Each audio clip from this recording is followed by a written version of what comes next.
Bonjour à tous, bienvenue au webinaire organisé par le comité création et financement. J'espère que vous nous entendez bien. On a un petit peu de retard, on s'excuse pour le démarrage. On n'a pas démarré tout à fait à 9 h. Donc moi je me présente, donc Christophe Savarez, donc je suis responsable du comité création et financement. Je vais présenter rapidement l'organisation et à quoi sert le comité création et financement, et après je laisserai la parole à nos différents intervenants que je remercie déjà, avec Monsieur Magentis de la BPI, Monsieur Rouquayrol du réseau Initiative et Maître Darty-Guenave, avocat. Et il y aura aussi Virginie Rossi qui est membre du comité qui nous aide sur ce webinaire. Pour expliquer donc à quoi sert le comité création et financement, tout d'abord nous sommes rattachés à la commission des entreprises qui est présidée par Monsieur Darty-Guenave. Vous recevez de manière régulière des mails de l'ordre pour vous y inscrire. La commission se tient plusieurs fois dans l'année. Elle se tient en présentiel au conseil régional, où elle regroupe un certain nombre de comités, dont le comité création-financement. Le matin, c'est réservé aux responsables de comité. Vers 12h30, il y a un cocktail qui est organisé par l'ordre, et à partir de 14h, tous les consoeurs et tous les confrères qui souhaitent participer à la commission des entreprises peuvent nous rejoindre. Donc nous sommes rattachés à cette commission des entreprises. L'objectif donc du comité création financement, tout d'abord, on est composé de membres. Donc il y a 5 membres qui font partie du comité, et je remercie spécialement Virginie Rossi et Céline Lédé qui nous ont aidés sur ce webinaire. J'en profite également, comme nous sommes en webinaire, qu'il y a pas mal de personnes qui sont connectées.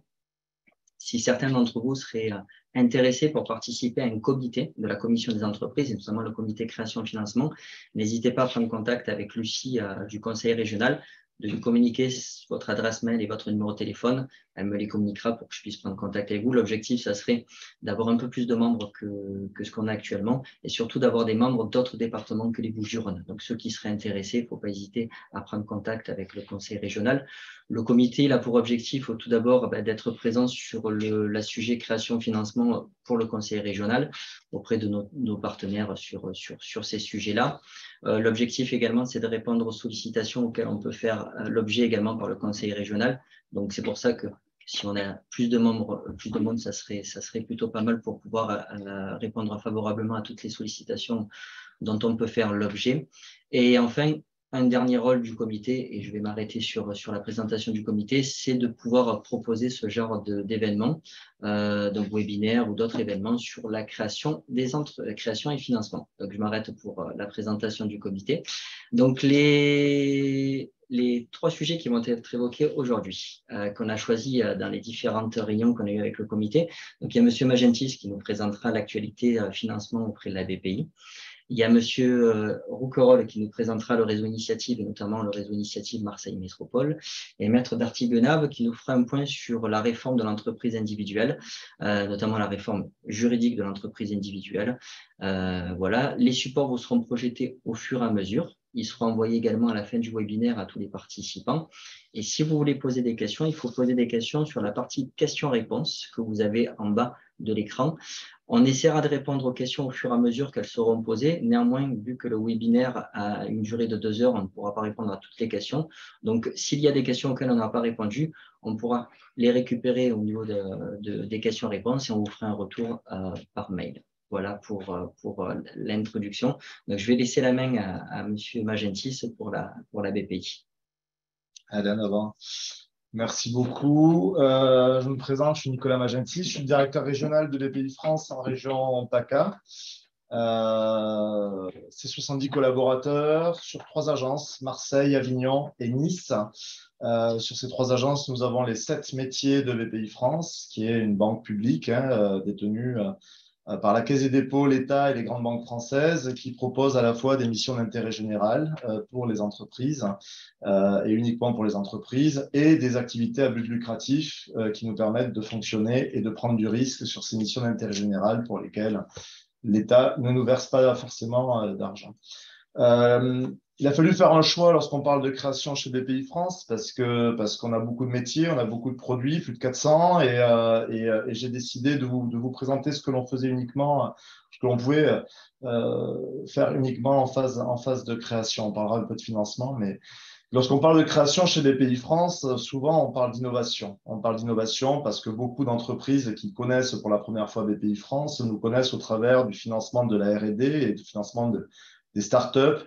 Et on peut accompagner des entreprises en création en délivrant des subventions, des avances remboursables ou du prêt, de l'idée jusqu'à la création de l'entreprise.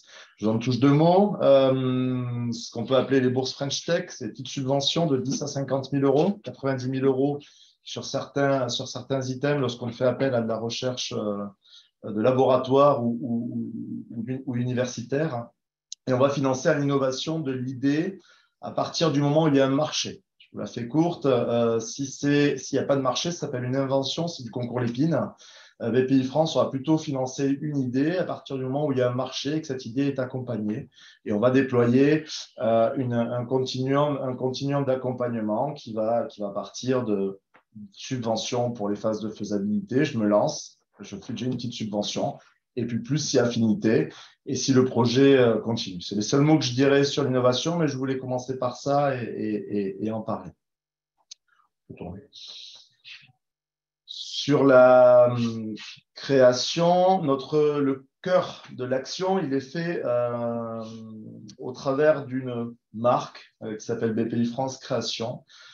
Et on va accompagner et orienter les créateurs d'entreprises, pas directement, mais au travers de réseaux spécialisés d'accompagnement des créateurs d'entreprises. C'est une activité assez récente chez BPI France, puisqu'elle est héritée depuis 2018 de la Caisse des dépôts et consignations, notre actionnaire, qui permet aujourd'hui d'avoir chez BPI France un continuum d'accompagnement pour l'entreprise et uniquement pour l'entreprise. La Caisse des dépôts, Banque des territoires, se cantonnant aujourd'hui un petit peu plus au financement des projets publics et d'infrastructures.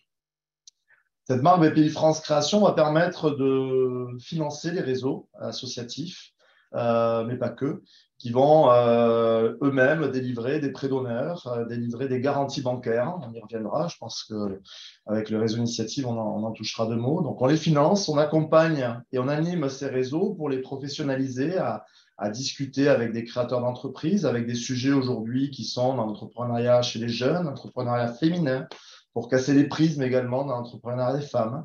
Donc ça, c'est notre rôle. Et on met en place des actions directes auprès de populations qui sont souvent le plus éloignées de l'emploi. Donc c'est ce que l'on fait dans les quartiers, c'est ce que l'on fait dans l'entrepreneuriat féminin, c'est ce que l'on fait avec les concours Pépites, notamment pour les jeunes étudiants. Donc, on essaye de démontrer, d'accompagner quelqu'un qui a une idée pour éviter que cette idée ne donne rien. Donc, on essaye de proposer en direct à ces porteurs de projets des accompagnements qui leur permettent de se former, de trouver de la ressource, de démontrer que ce n'est pas compliqué. Certes, c'est un parcours du combattant, mais ce n'est pas compliqué lorsqu'on a les outils. Et donc, on met en place des tournées, on met en place des bus qui vont directement rencontrer sur la place du marché ces futurs créateurs d'entreprises. On met en place des cités labs directement dans les cités, c'est-à-dire qu'on met en place des personnes qui vont dans les cités, qui sont capables de donner de l'information. On met en place des fabriques à entreprendre et on permet à ces créateurs d'accélérer leur croissance en mettant des accélérateurs. Donc là, on fait des promotions de 15, 20, 30 créateurs et on les accompagne dans leur développement en leur donnant du contenu universitaire, du networking, des formations spécifiques, du diagnostic. Et on essaie d'accompagner également on a mis en place un site internet qui s'appelle BPI France Création, qui est une mine d'informations pour tous les porteurs de projets. Sur la création, BPI France, encore une fois au travers de tous les réseaux partenaires, propose du prêt d'honneur. Alors, prenons celui du milieu plutôt pour commencer, le prêt d'honneur création reprise. Ce sont des prêts à taux zéro de 10 000 à 80 000 euros sur des maturités à 5 ans avec des différés d'1 an et demi maximum, qui permet de se lancer. Ça permet de sécuriser le financement bancaire en apportant un petit peu plus que ce que l'on aurait eu sur nos deniers personnels. Et ça permet de faire la différence de temps à autre lorsqu'on va chercher du crédit pour créer sa boîte. C'est commercialisé par une grosse partie des réseaux dans lesquels nous sommes en lien. Et c'est des vrais outils qu'il ne faut pas négliger lorsqu'on parle de création d'entreprise. Ensuite, il y a un continuum qui s'installe avec du prêt d'honneur solidaire pour les entreprises, des créateurs qui sont en situation de précarité économique, même schéma sur des montants un petit peu plus petits.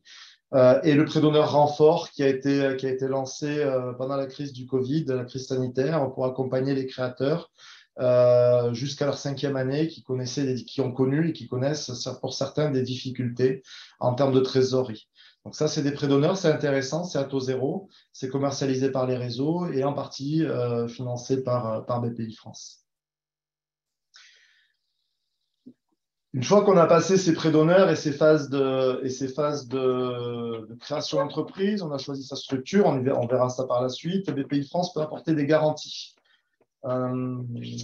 Là, on ne garantit pas le créateur d'entreprise, on va garantir la banque qui va prêter au créateur d'entreprise. Donc, là aussi, on a un continuum qui va de la création à la transmission en passant par tout un tas de sujets. Si on se cantonne à la création, ben on parle d'acquisition de fonds de commerce, on parle d'investissement ex nihilo s'il faut se lancer pour financer son entreprise. Et en général, lorsqu'il faut se lancer, on a mis un petit peu d'apport, on n'a plus trop d'argent, on est allé chercher un prêt d'honneur, on s'est endetté donc à titre perso, à taux zéro certes, mais à titre perso. Il faut aller lever des crédits auprès des établissements partenaires. Donc, BPI France, on travaille avec tous les établissements bancaires de la place et on propose des fonds de garantie qui permettent de sécuriser le crédit bancaire. Donc, in fine, l'idée de la garantie, ça va être de sécuriser le financement, de sécuriser le partenaire bancaire en apportant une garantie qui peut être comprise entre 30 et 70% du montant du crédit au choix de la banque. Sur la création, c'est entre 50 et 60%, 70% si on actionne un fonds régional qui est plutôt en extinction à l'heure actuelle, mais qui existe, qui s'appelle Sud Garantie. Et cela permet de faciliter l'octroi de financement. C'est une garantie qui ne doit pas passer à côté des garanties usuelles à un projet. C'est-à-dire qu'on ne va pas être la seule garantie du projet. Si je rachète un fonds de commerce, il faut que j'ai un minima un nantissement du fonds de commerce, mais ça va être une garantie additionnelle. In fine, pour le porteur de projet, c'est intéressant, même si cette garantie a un coût comme une assurance. C'est intéressant parce que je vais limiter les cautions personnelles à maximum 50% sur la tête du porteur de projet. Et la banque renonce à prendre une hypothèque sur la résidence principale, qu'elle soit conventionnelle dès la signature du crédit ou judiciaire si ça se passe mal. Donc, la volonté de cette garantie, ça va être de protéger le patrimoine personnel du dirigeant et de le séparer de sa personnalité morale. On n'est pas sollicité en amont, c'est une fois que la banque a accordé son crédit que la banque va, dans un process totalement digitalisé à l'heure actuelle, nous solliciter pour que l'on octroie notre garantie, qui est une garantie en perte finale, c'est-à-dire après mise en jeu de toutes les garanties. Voilà ce que je peux vous dire sur la garantie. Alors, j'avais une question. Oui. Vous avez une idée d'un pourcentage de mise en cause, du coup, enfin de mise en action de cette garantie? Sur la totalité? Oui, ou sur la région. Alors, c'est compliqué parce qu'on a des générations on fait entre 4 000 et 6 000 dossiers par an sur des crédits qui vont entre quelques mois pour la création, puisqu'on peut garantir des lignes de découvert, jusqu'à des crédits immobiliers de 15 ans. Donc, c'est compliqué de se dire aujourd'hui combien de dossiers sont mis en jeu. C'est compliqué parce que les procédures, lorsqu'on intervient, peuvent durer relativement longtemps. Et donc, j'ai pas, à vrai dire, le chiffre en tête, mais beaucoup parce que on est beaucoup sollicité sur les phases de création et de transmission, qui sont les phases les plus risquées dans la vie d'une entreprise. C'est à peu près 70% de nos interventions en garantie sont sur la création et la transmission. Un petit peu moins en création qu'en transmission. Ce qui est sûr, c'est qu'il y a une transmission sur 3 qui connaît des difficultés dans les 2 premières années. Donc, c'est un chiffre quand même qui est important. Quand je dis difficulté, ça veut dire qu'on va commencer à réaménager des crédits, qu'on va commencer à réaménager des échéances. Mais en création, on n'en a pas tant que ça au final. Mais en tout cas, c'est une vraie Pas tant que ça. En termes de risque, c'est un vrai gage de sécurité pour un banquier qui va avoir des difficultés à prêter dans un contexte où les dispositifs de garantie naturelle il va être faible.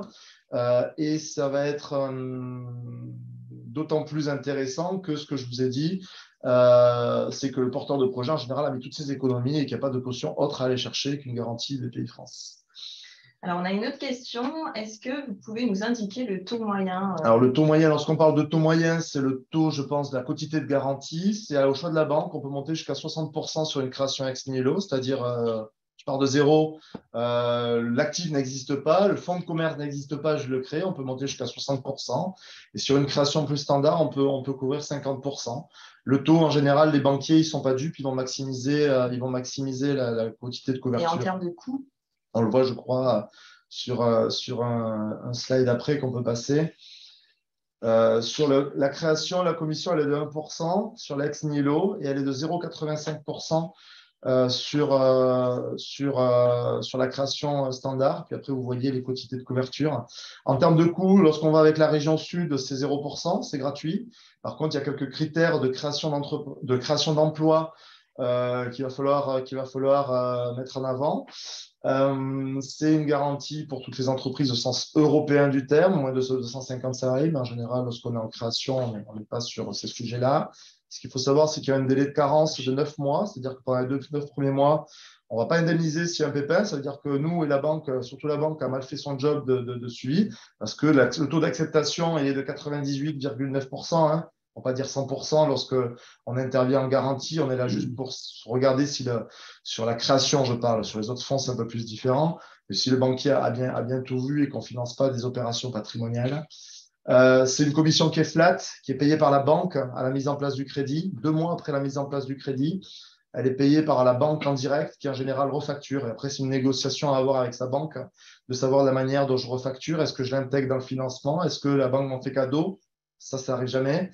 Mais voilà, donc c'est une commission qui est élevée, qui a été de plus en plus élevée depuis quelques temps parce que l'État ne nous a plus confié de fonds de garantie, donc c'est sur nos données personnelles. Donc soit on continue à prendre du risque et du coup, c'est ce que l'on fait. Et donc les commissions, faut qu'on les paye, faut les payer pour justement abonder ces fonds de garantie. Soit on devient élitiste, on fait des commissions pas chères et on prend moins de risques. Et notre volonté, ça a été de continuer à prendre du risque. Donc en période de taux bas, cette commission a un coût. En période de taux plus élevé que l'on connaît actuellement, c'est un petit peu moins le sujet et on a pas mal de sollicitations à l'heure actuelle.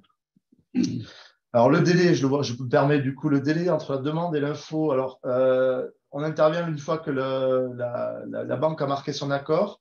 Une fois qu'elle a marqué son accord, elle envoie le dossier à BPI France. On est en moyenne sur un délai de 5 jours ouvrés et 10 jours si vraiment on est en intensité forte sur l'activité garantie. Ça, c'est si le dossier nous arrive complet du partenaire bancaire. Mais en général, c'est entre 5 et 10 jours ouvrés, à tout cas, maximum. Après, on est beaucoup sollicité par des entreprises qui nous appellent parce que, soi-disant, nous bloquons la demande. C'est rare. C'est juste soit le dossier n'est pas complet, soit tout simplement la banque ne nous a pas envoyé son dossier. Ce qu'il faut savoir sur la garantie, c'est que sur tout crédit qui fait moins de 200 000 euros par établissement prêteur, donc en termes d'encours, toutes les banques en phase de création ont une délégation d'octroi automatique de la garantie BPI France. C'est-à-dire qu'ils n'ont pas à nous envoyer le dossier. Nous, on va analyser les dossiers, ce que l'on appelle au cas par cas, c'est-à-dire on va faire une analyse poussée du dossier à partir du moment où le crédit fait plus de 200 000 euros. Donc déjà, on délègue beaucoup de dossiers aux partenaires bancaires. Bon, c'est juste anecdotique, mais on ne fait pas de création, mais juste lorsqu'on garantit, lorsqu'on accompagne les réseaux de création d'entreprise, lorsqu'on fait de l'innovation, c'est pour derrière continuer à accompagner dans la durée le créateur d'entreprise et pour le revoir dès lors qu'il a deux bilans, voire 3, sur du financement. Juste pour vous signaler que BPI France, comme établissement partenaire bancaire de place, va faire du financement de projets. On va financer aux côtés des partenaires bancaires, on va faire du cofinancement. BPI France, c'est la banque du co. On va toujours accompagner un établissement partenaire, une entreprise. Donc, on va s'asseoir pour faire du financement de projets. On finance de l'immobilier d'entreprise en crédit bail. On finance de l'énergie renouvelable. On finance avec des systèmes de prêts sans garantie tout ce qui est plus compliqué à financer par des établissements bancaires, des croissances externes, du besoin en fonds de roulement lié au développement de l'entreprise, des parties immatérielles, donc des frais divers et variés de communication, de marketing, de salon, mais également des outils de production atypiques que le crédit bailleur ou le prêteur n'oserait pas financer en crédit classique, et la transmission d'entreprise. On a des outils qui vont de 10 à 5 millions d'euros, qui sont des prêts de 3 à 10 ans avec du différé d'amortissement non affecté sans aucune garantie, qui permettent aux banquiers de se sécuriser en prenant les garanties sur ce qui s'est financé, et nous, on va financer tout le reste. Et là, on se positionne comme un acteur contracyclique sur le marché bancaire et on va aller sur les failles de marché.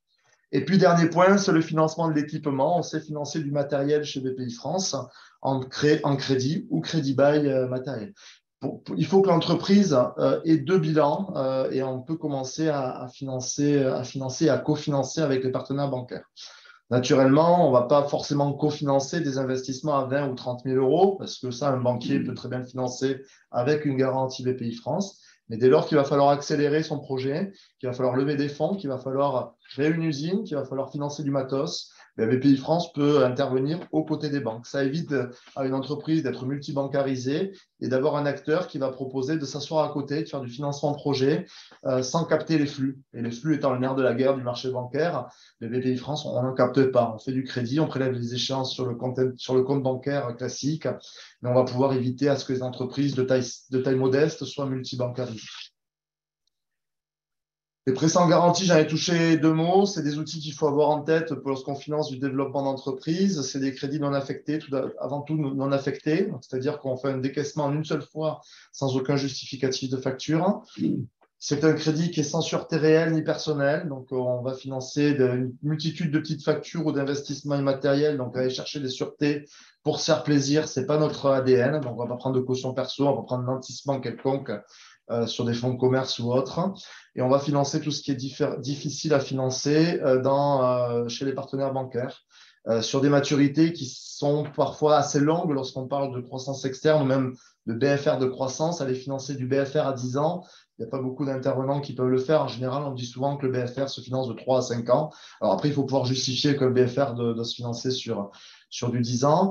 C'est des financements longs avec du différé et qui vont permettre d'aller couvrir des investissements assez larges de transition énergétique, dans le tourisme, dans l'industrie, dans l'international, dans l'innovation, et qui permettent de soulager les banques et les encours bancaires sur des actifs compliqués à financer. Alors, on nous demande un taux en ce moment pour financer le BFR. Le taux, ça dépend de la cotation Banque de France. Donc, la réponse, si je vais faire une réponse de Normand, c'est cher. Parce que le marché bancaire aujourd'hui est cher. Alors, les taux, vous les connaissez, puisque on pratique, nous, on achète de l'argent sur les marchés financiers. On achète de l'argent sur les marchés financiers et on le prête à l'économie. Donc, lorsqu'on est sur des actifs, lorsqu'on finance des actifs traditionnels immobiliers et prêts matériels classiques, on va avoir des taux de marché. Lorsqu'on va financer avec ces prêts sans garantie, naturellement, on va être un petit peu plus cher que la place parce qu'on est sur du prêt. Alors, je vais dire le mot, mais c'est pas la vérité. Un peu des prêts participatifs avec du différé, non affecté, créance de dernier rang si ça se passe mal. Donc, notre variable d'ajustement est pour justifier auprès de la Banque centrale européenne qui nous gouverne tous les jours chez BPI France, il faut qu'on ait un référentiel. Et ce référentiel, c'est la cotation Banque de France. Donc, sur les groupes 1, groupe 2, sur des durées à 10 ans, lorsqu'on parle de prêts sans garantie, on va être sur du 3,50. Entre 3,50 et 4 à l'heure actuelle, lorsque l'on était entre 1 et 1,5 il y a 6 à 10 mois en arrière. Mais voilà, c'est des taux qui sont à peu près des taux de marché. Aujourd'hui, avoir moins de 3% sur des durées entre 7 et 10 ans, ça se fait un peu plus rare. Et on est dans ce contexte-là. Lorsqu'on parle de financement chez BPI France, et ce produit-là, on va pouvoir le proposer dès la phase de création, et c'est important de se sécuriser sur le bas de bilan. BPI France, il y a 80 ans, lorsque BPI France a été créé, qui ne s'appelle pas BPI France, qui s'appelait la Caisse nationale des marchés de l'État, c'était un instrument de l'État pour compenser ses propres délais de règlement lorsque l'État n'arrivait pas à financer ses factures. Je ne dis pas aujourd'hui qu'ils arrivent à financer leurs factures, mais en tout cas, ils appliquent des délais de règlement qui sont longs pour des TPE, PME, donc tout type d'entreprise. Donc BPI France, on propose aujourd'hui une gamme de financement court terme sous forme de DAI qui permet à des entreprises qui vont travailler avec la sphère publique, avec des grands donneurs d'ordre privés, Alors, quand on parle de grands donneurs privés, il faut que les clients de nos clients fassent plus de 5 millions d'euros de chiffre d'affaires. Donc, ça va être des PME. Hein. On va avoir la possibilité de mettre en place des lignes de DAI, des crédits confirmés, qui permettent de faire des avances de trésorerie dès l'émission de la créance, dès l'émission de la facture. J'anticipe peut-être des questions. Quelle est la différence entre l'affacturage et la DAI? L'affacturage, on n'est pas une société à facturage est propriétaire d'une facture et fait les relances. Nous, on propose une solution de financement qui permet, dès l'émission de la facture et sous format digitalisé, de faire des avances de trésorerie. L'entreprise reste libre et ensuite de faire ses relances. Je vous la fais courte, mais c'est un peu ça. Donc, le produit s'appelle Avance Plus. Il permet à des entreprises qui vont travailler rapidement avec des donneurs d'ordre éligibles qui appliquent des délais de règlement 45-60 jours, ça va être long pour une TPE qui se lance, de sécuriser sa trésorerie. Donc, une entreprise émet sa facture, nous la cède sur un parcours digitalisé. On va avancer 100% TTC de cette facture-là, modulo le fait qu'il faut qu'on ait un dépôt de garantie de 10% du montant de la ligne, je vous la fais courte. Et ensuite, dès l'émission de cette facture, on va avancer 100% du TTC sur le ou les comptes bancaires de notre entreprise cliente.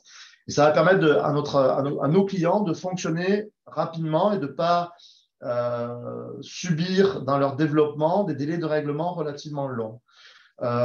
Et en parallèle, on va avoir la possibilité d'émettre des cautions pour les entreprises qui vont travailler avec les marchés publics, pour les avances forfaitaires ou les retenues de garantie. Je vous en parle parce que ce n'est pas connu. On travaille beaucoup sous couvert des banques lorsqu'on opère sur la DAI, puisque plus aucune banque aujourd'hui ou très peu font de la DAI. Mais en tout cas, voilà, c'est une solution à privilégier lorsqu'on crée sa boîte, c'est d'avoir toujours le backup sur ma ligne de découvert, sur ma ligne DAI, parce que les délais de règlement, la trésorerie, c'est le nerf de la guerre.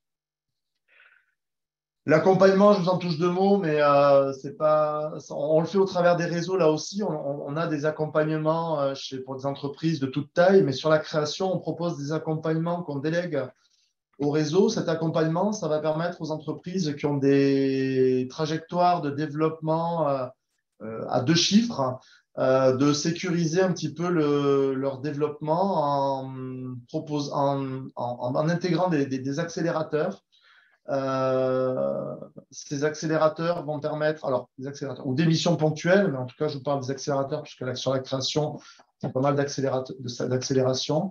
Ça va permettre d'intégrer des programmes dans lesquels on va reposer 3 piliers, le conseil, la formation, la mise en réseau, et donc du coup le networking pour accompagner le développement d'entreprise. À côté de ces programmes d'accélérateurs, BPI France a proposé des missions de conseil diverses et variées. On en a des centaines aujourd'hui en catalogue et qui vont permettre de travailler la marque employeur, le recrutement, la transmission, la montée en puissance, la digitalisation, la transition énergétique, le bilan carbone, etc., etc.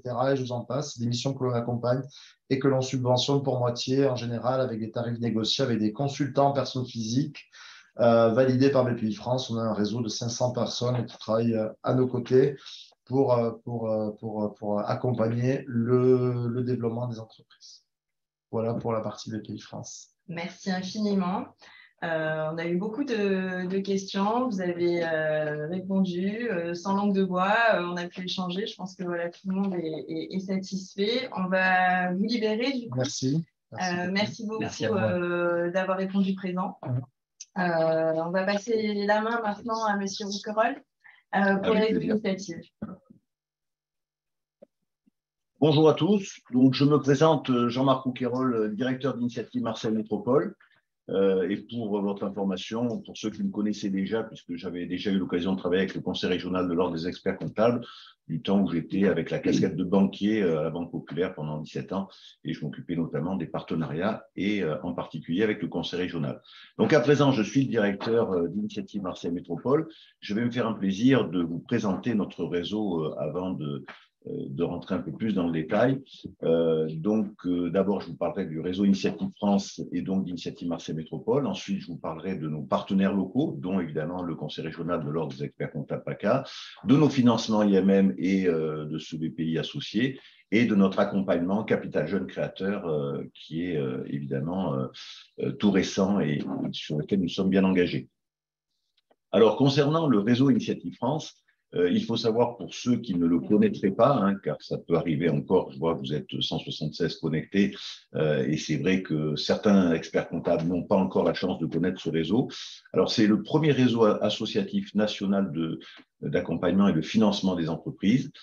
C'est un réseau qui existe depuis plus de 30 ans, qui est réparti en 200 associations régionales initiatives sur la France.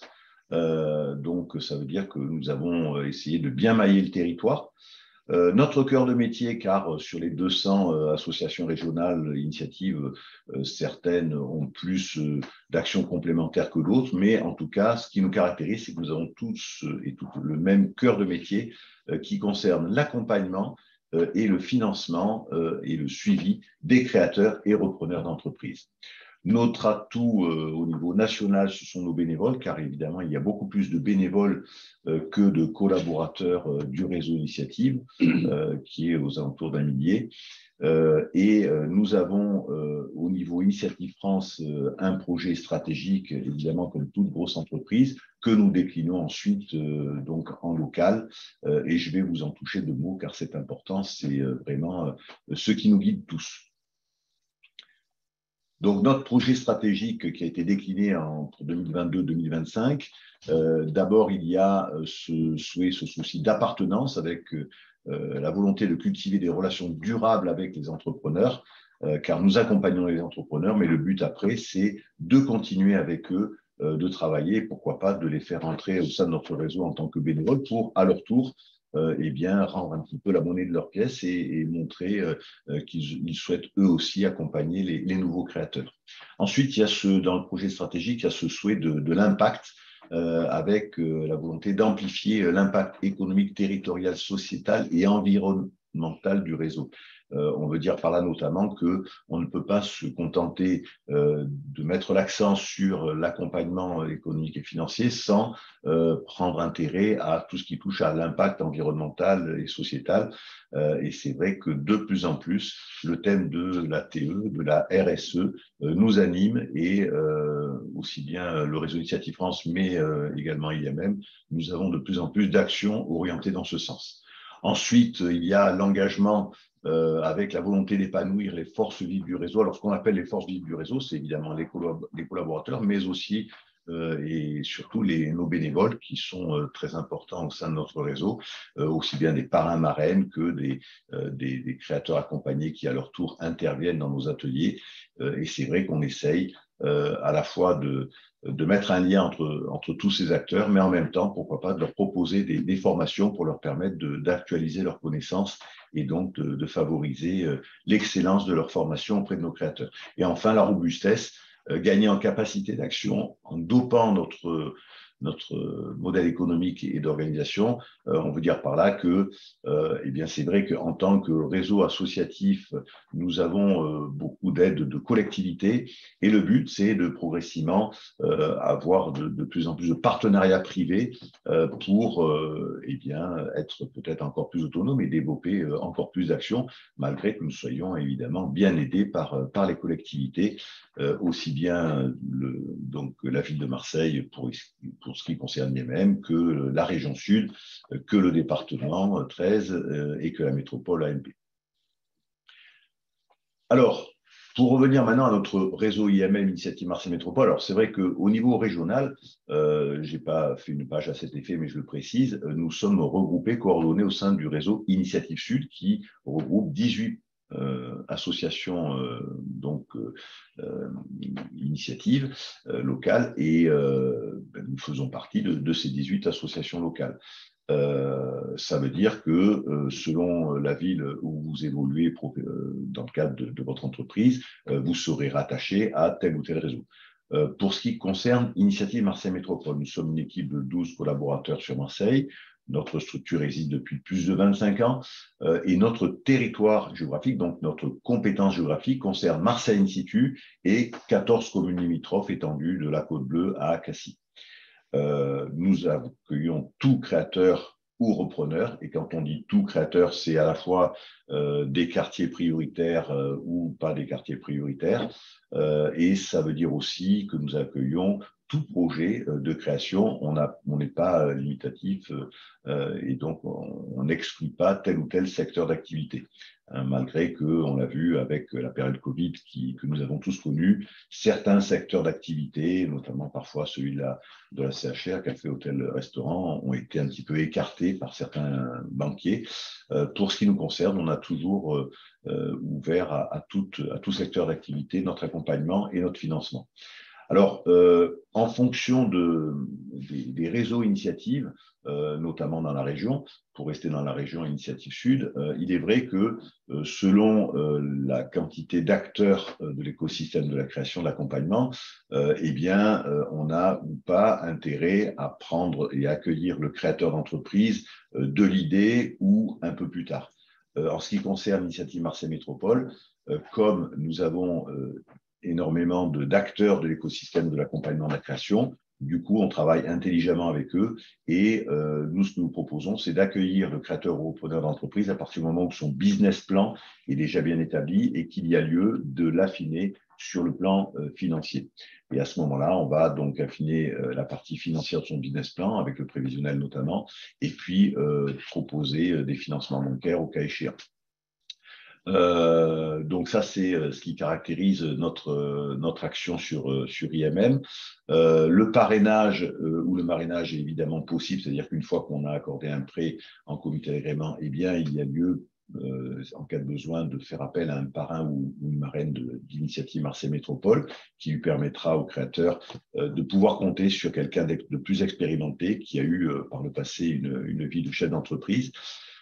Ou qui est encore en place, ça peut arriver.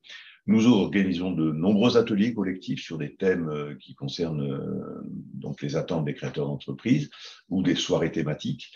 Pour vous donner une idée, bon an, mal an, Initiative Marseille Métropole, nous accompagnons 300 créateurs par an qui donnent lieu à 2 millions d'euros de prêts d'honneur débloqués et donc qui vont déclencher ce qu'on appelle un effet de levier bancaire de 14 millions d'euros de prêts bancaires, donc ça fait un effet de levier bancaire de 7, et ce qui montre que finalement, en accordant peu, eh bien, on permet vraiment donc aux créateurs de bénéficier d'un accompagnement de financement encore plus important. Et donc, ça donne lieu à une création ou un maintien de 500 emplois par an sur notre territoire. Donc, ça montre à quel point ça peut être intéressant, effectivement, de passer par notre réseau Initiative. Une précision, donc voilà, on arrive à nos partenaires locaux. Donc, comme je vous le disais tout à l'heure, dans le cadre de notre financement, les collectivités jouent un rôle important, que ce soit la région Sud, la ville de Marseille pour ce qui concerne l'IMM, la métropole, AMP et le département des Bouches-du-Rhône. Nous avons dans nos partenaires locaux depuis déjà quelques temps, moi je suis depuis bientôt 4 ans au sein d'IMM et je sais que le conseil régional de l'ordre des experts comptables PACA est partenaire d'IMM depuis bien plus longtemps.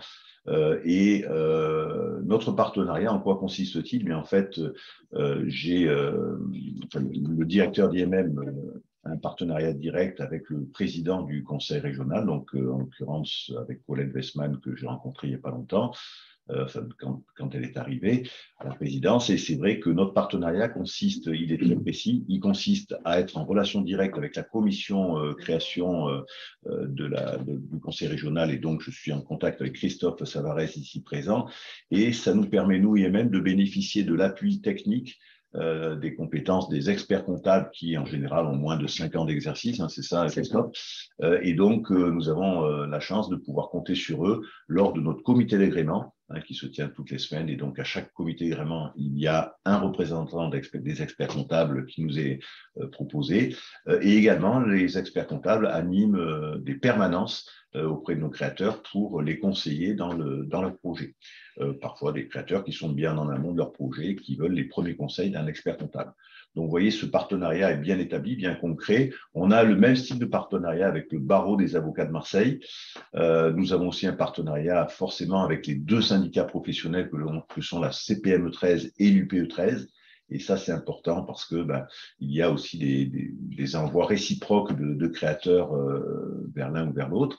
La Chambre de commerce, la CCIMP, donc la Chambre de commerce locale, on a aussi beaucoup d'échanges de créateurs et de conseils réciproques. La Chambre des métiers des Bouches-du-Rhône, et évidemment tous les acteurs de la création, notamment locale, que ce soit BGE, boutique de gestion, que ce soit Positive Planète, et puis beaucoup d'associations d'accompagnement des créateurs d'entreprises dans les quartiers comme les déterminés aussi, avec les étudiants comme Pépite, BPI en parlait tout à l'heure, nous en sommes proches aussi, comme les entrepreneurs, les entrepreneuriales. Donc, vous voyez, on a pas mal de partenariats et c'est vrai que c'est comme ça que l'on arrive à recevoir les créateurs d'entreprises qui parfois sont un petit peu perdus dans tout ce monde d'accompagnement et on compte sur vous, notamment les experts comptables, pour les orienter vers le réseau initiative. Alors, pas forcément vers IMM, parce que le conseil régional PACA, vous êtes sur tout le territoire, mais surtout, n'hésitez pas à envoyer vers le réseau initiative qui dépend de votre territoire. Sur Aix, il y a Initiative Pays d'Aix, sur Aubagne, il y a le Passy, sur Salon, sur Avignon. Enfin, il y a il y a un réseau initiative dans chacun de vos territoires. N'hésitez pas à vous appuyer sur nous, parce que c'est vrai qu'on part toujours du principe qu'un créateur, s'il n'est pas bien accompagné, suffisamment accompagné en amont, et notamment par les experts comptables que vous présentez, mais ensuite par le réseau initiative, eh bien, le banquier qui finalement est sollicité en dernier lieu pour l'octroi d'un financement, et pour avoir été banquier, je le confirme, sera plutôt inquiet, voire prudent, et n'aura pas forcément toutes les cartes en main pour pouvoir accorder le crédit sollicité. Par contre, si le créateur qui vient de trouver donc met en avant le fait qu'il a eu auparavant un contact avec le réseau initiative et aussi évidemment avec un expert comptable et qu'il a eu un prêt d'honneur accordé sur lequel je vais revenir juste après, eh bien dans ce cas-là, le banquier sera beaucoup plus rassuré et beaucoup plus à même d'accorder le prêt sollicité. Alors, nos financements, puisque ça fait partie évidemment de nos atouts au sein du réseau initiative, nous proposons ce qu'on appelle des prêts d'honneur. Alors, le prêt d'honneur, le terme de prêt d'honneur déjà vous donne une indication, à savoir que c'est un prêt accordé à la personne et non pas à l'entreprise qui va être créée. Donc, ça veut dire très clairement que nous accordons ces prêts d'honneur aux chefs d'entreprise ou aux associés principaux de l'entreprise à créer. Et donc, ça veut dire que normalement, si l'entreprise vient à être en liquidation plus tard, ils sont toujours engagés. Alors, on vient depuis un an de rassurer quand même ces chefs d'entreprise en création, à savoir qu'on leur a proposé une garantie BPI, justement, pour faire en sorte que si par hasard leur entreprise venait à être en liquidation plus tard, eh bien, on pourra faire jouer la garantie BPI et donc les exonérer de tout remboursement ultérieur du fait de la liquidation de leur société. Donc ça, c'est quand même plutôt rassurant pour les créateurs qui jusqu'alors étaient quand même encore redevables de notre créance. Alors nous avons dans les différents prêts d'honneur proposés le prêt d'honneur création reprise, qui est de l'ordre de 8 000 € en fonction des réseaux initiatives, puisque chacun des réseaux a ses montants précis, mais en général, c'est entre 8 et 10 000 €. Le prêt d'honneur croissance, qui en général est un petit peu supérieur, entre 10 et 15 000 €, et puis le prêt d'honneur innovation, que certains réseaux initiatives proposent, dont Initiative Marseille Métropole. Chez nous, il est de 10 000 €. Et ensuite, vous avez couplé à ces prêts d'honneur IMM des prêts d'honneur que propose BPI depuis 2021, donc depuis bientôt 2 ans, et qui effectivement permet aux créateurs de doubler. Alors pour 2021, il s'agit 2021 et 2022, il s'agit de doubler le prêt d'honneur IMM. Donc si on accordait nous, par exemple, 8 000 € de prêt d'honneur création, ça permettait de doubler, donc d'avoir 16 000 € de prêt d'honneur global, 8 de prêt d'honneur IMM, 8 de prêt d'honneur BPI, et le tout à taux 0. Donc c'est sûr qu'après aller voir le banquier avec 16 000 € d'apport personnel et puis donc de trésorerie, puisque ça n'est pas affecté à un objet particulier, c'est sûr que ça peut faciliter le dossier ultérieurement. Et puis le prêt d'honneur renfort BPI, qui a été évoqué juste avant par Nicolas Magentier, qui est à même de renforcer la trésorerie des entreprises. Et puis après, les prêts bancaires complémentaires, donc qui découlent de notre intervention en financement de prêts d'honneur. Donc ça, c'est vrai que c'est important de passer par notre réseau d'initiative. J'en profite, avant de passer au dernier point sur les prêts aux jeunes, de vous mettre en avant le fait que le partenariat avec l'ordre des experts comptables est pour nous très important. Naturellement, c'est pour nous l'occasion régulièrement d'envoyer des créateurs vers votre réseau d'experts comptables. Et on n'hésite pas aussi à parler de la Business Story, qui est un dispositif que Colette Westman m'avait rappelé récemment, que vous avez mis en place sur le site du Conseil régional pour permettre aux jeunes créateurs de bénéficier des trois premiers rendez-vous gratuits pour les premiers conseils, donc en aucun cas d'aller jusqu'au business plan, mais en tout cas les premiers conseils pour créer son entreprise. Mais après, ça ne nous empêchera pas, et je sais que certains de mes collègues du réseau Initiative Sud ont des partenariats plus avancés avec certains experts comptables. Ça ne vous empêchera pas, pour ceux qui sont notamment de notre territoire sur Marseille, de vous mettre en relation avec moi et de voir ce qu'on peut faire davantage ensemble pour avancer encore plus ensemble, en complément évidemment de ce partenariat historique que nous avons avec le Conseil régional de l'ordre, qui n'est en aucun cas remis en question.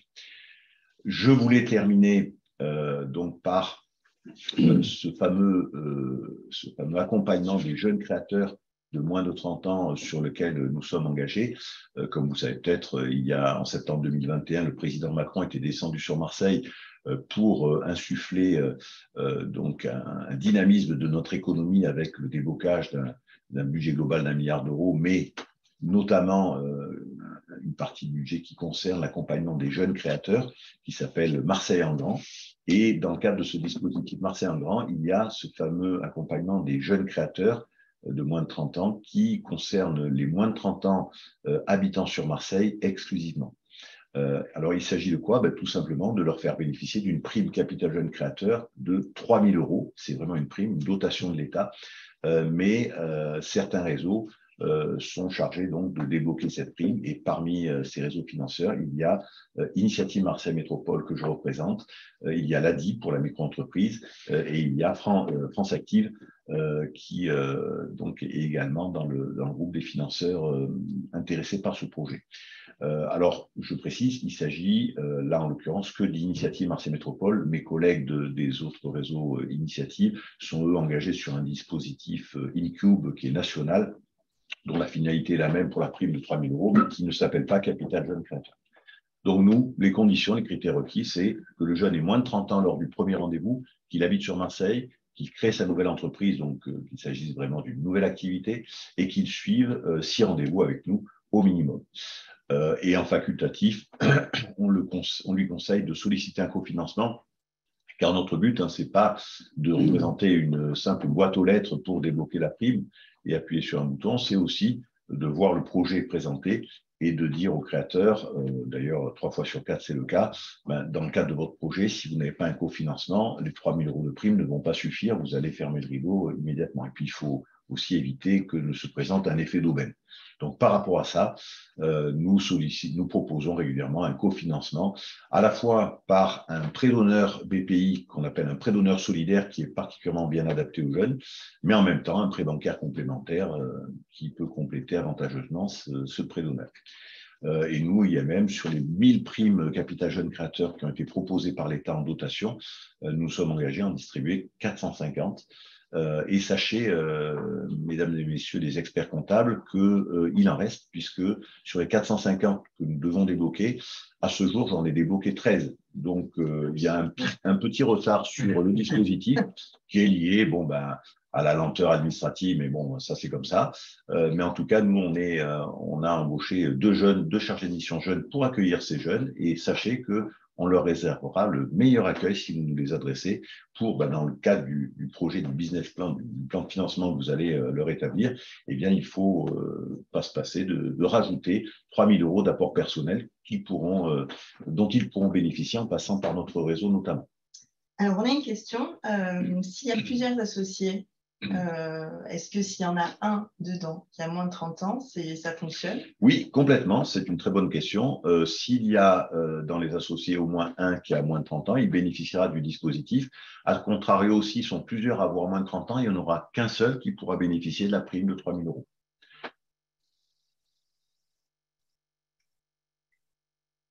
Vous avez combien de temps pour débloquer? Parce que donc 450. Alors, oui, en termes de délai, le délai initial qui avait été fixé par l'État était le 28 février 2023. On y est bientôt. Donc, et il était indiqué que le premier rendez-vous avec le jeune créateur devait se faire avant le 28 février 2023. Il y a fort à parier que l'État va décaler ce délai pour qu'on ne se passe pas de cette enveloppe au bénéfice des jeunes créateurs. Bien entendu, ça ne dépend pas que de nous, puisque nous, essentiellement, dans les 450 primes qu'on doit débloquer, il y en a une cinquantaine qui dépendent vraiment de nous, où on va assurer les 6 rendez-vous, mais les 400 autres vont nous être envoyés par les différents acteurs de l'accompagnement, que ce soit Chambre des métiers, Chambre de commerce, des boutiques de gestion, Positive Planète, et puis d'autres réseaux qui se sont engagés sur le dispositif, et notamment aussi en amont les carrefours de l'entrepreneuriat qui sont censés accueillir tous ces jeunes qui ont une idée de création. Donc, le problème, c'est que le dispositif qui est assez gros concerne tout Marseille, et le temps que tout le dispositif se mette en place, il y a eu un temps de latence qui a fait qu'on a pris un petit peu de retard.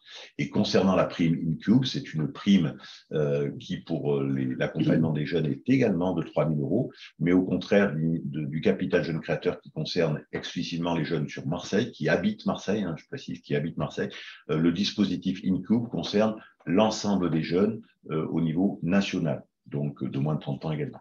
Donc là, n'hésitez pas, si vous accompagnez des jeunes qui ne sont pas sur Marseille, pour leur faire bénéficier de la prime InCube, à les orienter vers la plateforme initiative, vers l'association régionale initiative de votre territoire, qui pourra l'accompagner dans le cadre de InCube.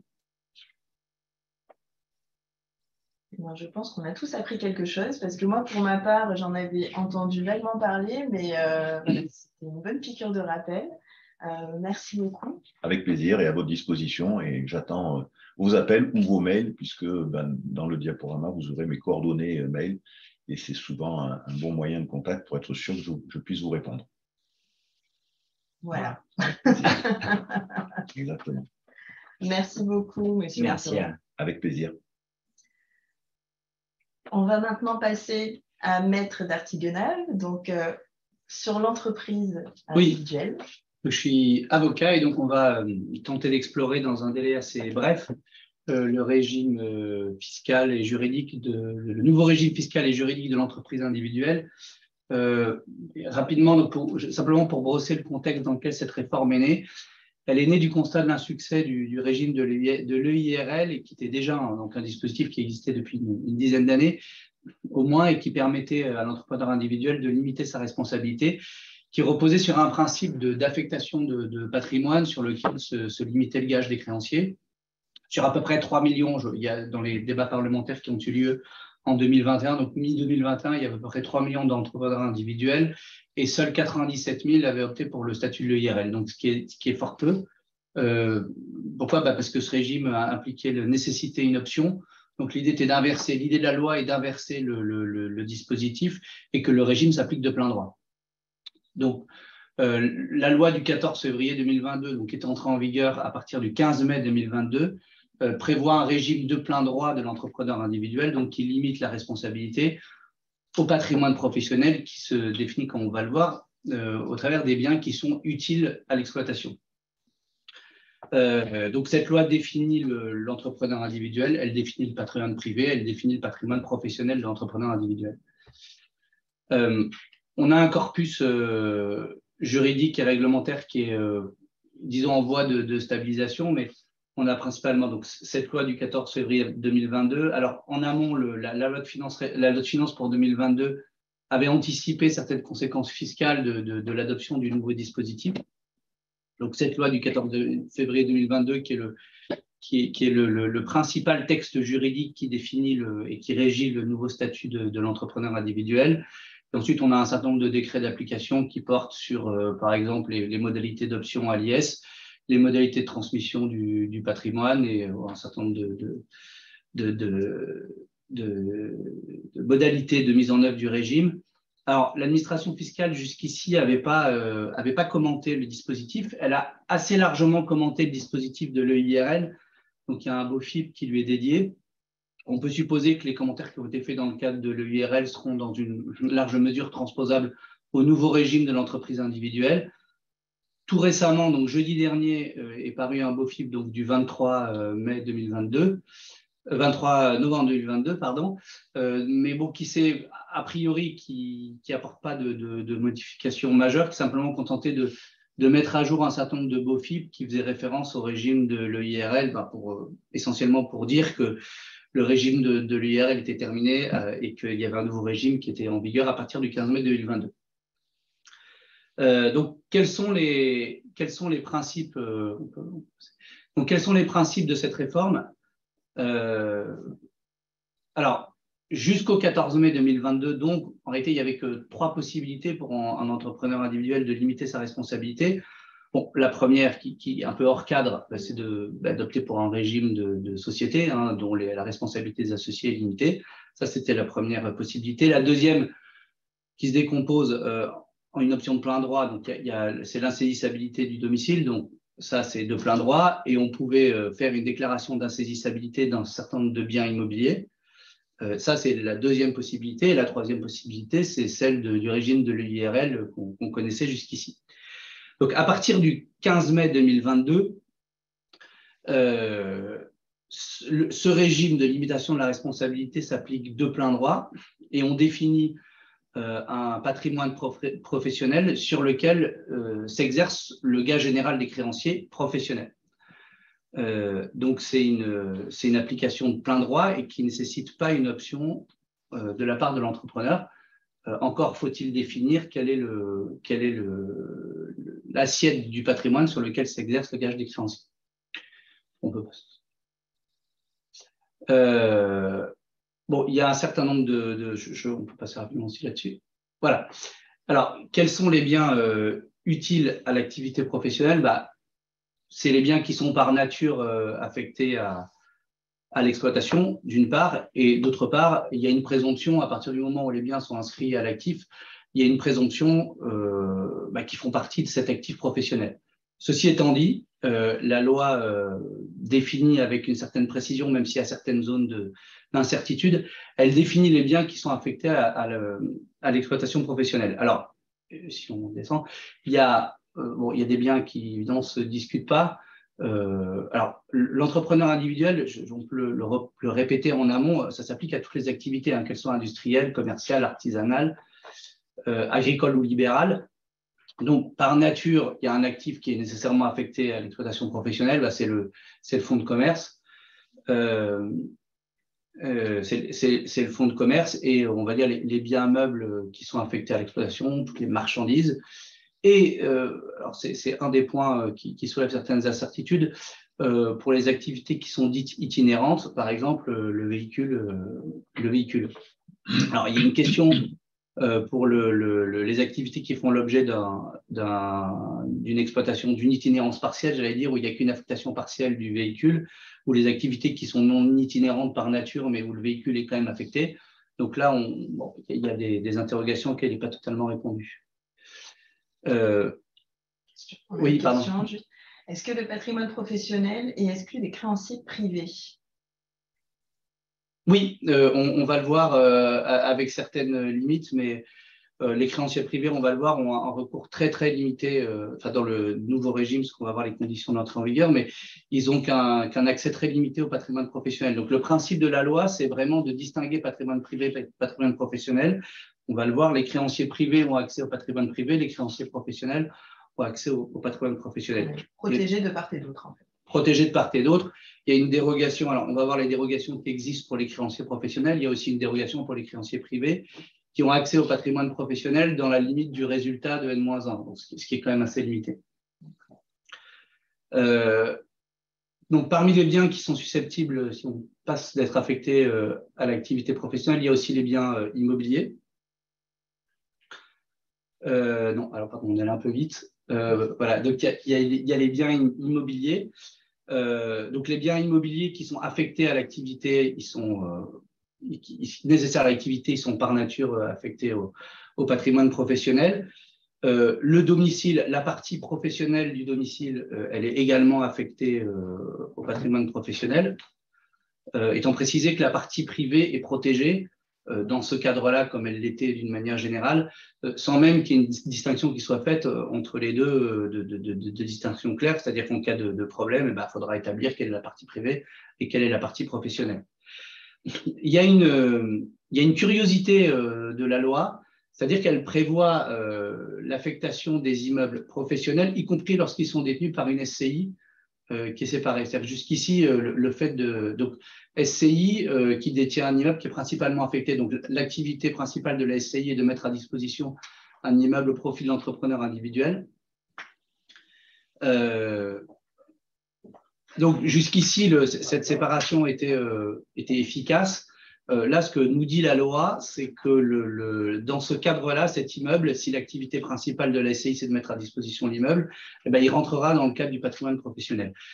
Ce qui est quand même une petite rupture par rapport à ce qu'on connaissait avant, puisque, alors, avant d'abord, il y avait un principe sur les immeubles, il y avait un principe de liberté d'affectation ou pas à l'actif de l'EIRL, et d'une manière générale, je passe à la slide suivante, en matière de…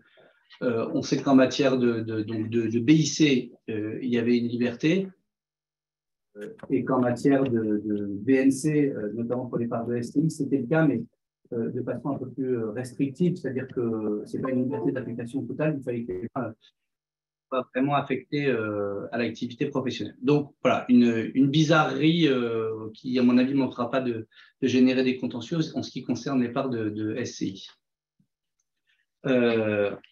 Alors, constitue également des biens par nature.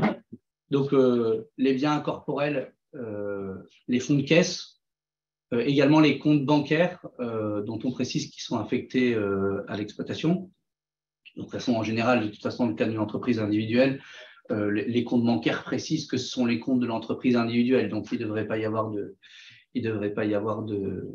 sujet. Et assez rapidement, alors c'est vrai que l'obligation d'ouvrir un compte bancaire n'est pas une stricte obligation.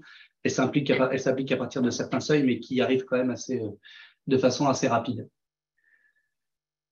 Alors, il y a encore une fois, deux dispositifs qui, à mon avis, vont également générer un certain nombre d'incertitudes. C'est le régime des biens communs et le régime des biens indivis. Alors, celui des biens communs, alors là, c'est une petite révolution par rapport à ce qui était prévu dans le régime antérieur. Dans le régime antérieur, quand un bien commun était transféré à l'EI, il fallait l'accord du conjoint commun en bien, ce qui paraît tout de même de bon sens. C'est pas ce que prévoit la loi. Donc là, mais de fait, puisque c'est plus un transfert volontaire, le bien, à partir du moment où il est utile, c'est le terme de la loi, à l'exploitation, il fait partie du patrimoine professionnel. Donc, sont susceptibles, sans accord du conjoint, de faire partie du patrimoine professionnel des biens communs. Ça, c'est une première difficulté. Et concernant les biens indivis, c'est la même chose, bon, sauf que le créancier indivis ne peut pas se faire attribuer la part indivis, mais il peut générer le partage. D'une manière générale, de toute façon, l'intérêt du créancier indivis, c'est rarement de se faire attribuer une quote-part indivis du bien, c'est plutôt de provoquer le partage pour se faire payer sa créance. Donc, bon, là-dessus, c'est pas majeur. Donc, une précision, alors, il y a une règle qui ne change pas, c'est ce qui concerne les biens, ce qu'on appelle les biens migrants. C'est-à-dire qu'il y a des biens qui étaient affectés au patrimoine privé peuvent basculer dans le patrimoine professionnel et réciproquement, ils peuvent être retirés du patrimoine professionnel pour être repris dans le patrimoine privé. Donc, dans ce cadre-là, en termes de plus-value, on reviendra un peu après sur les questions fiscales, mais en matière de plus-value, on détermine deux plus-values. Une plus-value lorsque le bien était dans le patrimoine privé, plus-value des particuliers, et une plus-value professionnelle lorsque le bien était affecté au patrimoine professionnel. Et le cas échéant, quand il y a eu plusieurs phases, on peut avoir patrimoine privé, patrimoine professionnel, patrimoine privé. Donc ça, c'est ce qu'on appelle le régime de biens migrants et qui va s'appliquer également dans le cadre de la nouvelle EI. Donc, pour revenir à la question qui était posée tout à l'heure, maintenant, l'idée est vraiment claire, c'est de réserver l'accès au patrimoine professionnel aux créanciers professionnels et réserver aux créanciers privés l'accès au patrimoine privé. Ce qui est une rupture, alors pas pour ceux qui sont en EIRL aujourd'hui, mais pour ceux qui sont en entreprise individuelle, tout court, et pour lesquels ce régime va s'appliquer de plein droit, eux ont un seul patrimoine global, privé ou professionnel, sur lequel s'applique le gage général des créanciers.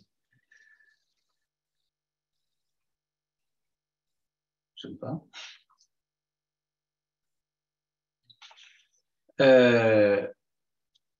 Oui, alors, donc ça c'est la règle générale. Et il y a un certain nombre de dispositions qui ont été prises en vue de protéger l'entrepreneur individuel dans le cadre de cette séparation des patrimoines. Et notamment, l'entrepreneur individuel n'aura plus le droit de se porter caution. Ce qui est une révolution sans lettres, parce que quand même, il pourra donner un certain nombre de garanties réelles, c'est-à-dire des garanties qui porteront directement sur des biens déterminés. Par exemple, un nantissement sur un contrat d'assurance vie ou une hypothèque, que sais-je. Mais en tout cas, cette caution générale sur l'ensemble de ces biens ne sera plus autorisée pour l'entrepreneur individuel. Et par ailleurs, comme on va le voir, il y a quand même, dans certaines hypothèses, la possibilité de renoncer à cette séparation des patrimoines dans des situations qui sont quand même très encadrées, mais c'est quand même une possibilité qui existe. On avait juste une question, enfin, c'était plutôt votre sentiment. Ne trouvez-vous pas qu'il y a une évolution négative en termes de protection des biens de l'entrepreneur, notamment au niveau des biens immobiliers, les résidences principales étant considérées comme des biens pouvant être affectés à l'activité professionnelle? C'était déjà le cas avant.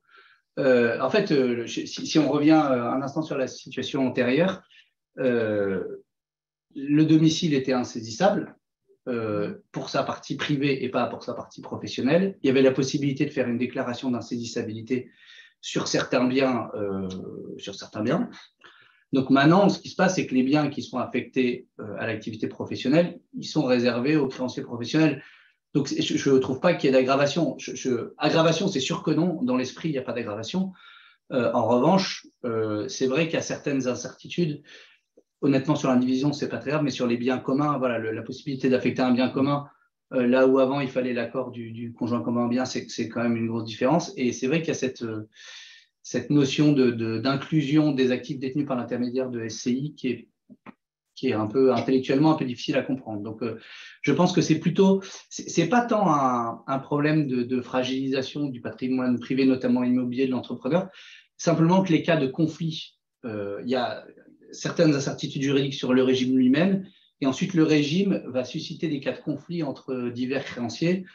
Les créanciers d'avant, parce qu'on va le voir, évidemment, c'est un régime qui s'applique à compter du 15 mai 2022. Donc, les créances de l'entrepreneur individuel qui sont nées avant le 15 mai 2022, elles ne sont pas concernées par la réforme. Donc, il y a les créanciers avant le 15 mai qui potentiellement ont un gage général sur l'ensemble du patrimoine de l'entrepreneur. Ceux après qui ne l'ont pas, ceux qui ont une dérogation, c'est-à-dire qui ont garanti sur un bien déterminé parce que l'entrepreneur individuel ne peut plus se porter caution. Ceux qui sont bénéficiaires de la renonciation à la séparation des patrimoines, les créanciers privilégiés, on va le voir, pour lesquels, qui sont essentiellement l'impôt et l'URSSAF, ça ne vous surprendra pas, mais pour lesquels la séparation n'est pas non plus opposable. Donc, je pense que le régime n'est pas complètement stabilisé d'une part et il peut provoquer au plan juridique des conflits de créanciers selon la nature qui peut être problématique. Alors, on avait juste une question aussi sur les cautions et du coup, ça nous fait rebondir un peu sur les cas du prêt d'honneur. Donc, dans le cas du prêt d'honneur, on a une affectation professionnelle et une caution personnelle qui est demandée. Du coup, quid dans ce cas-là, comment… Alors, dans le cadre du prêt d'honneur, on a une caution…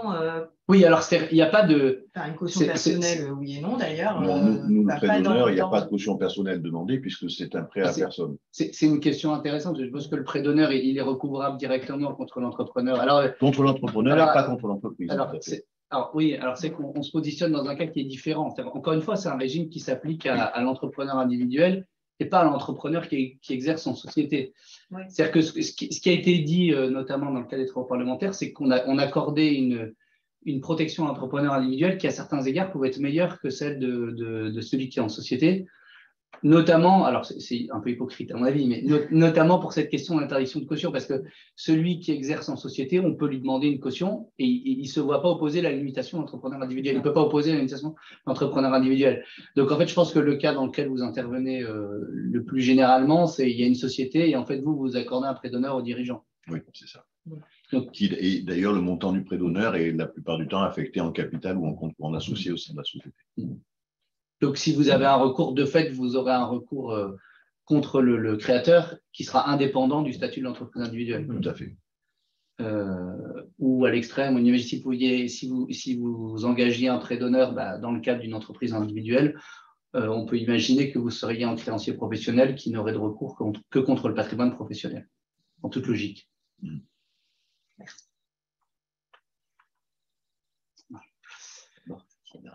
Ouais. Alors, justement, on l'a un peu évoqué, mais donc il y a dans un certain nombre de principes de séparation complète des patrimoines privés et professionnels, et dans un certain nombre de cas, il y a une possibilité de remise en cause de l'étanchéité de ces patrimoines.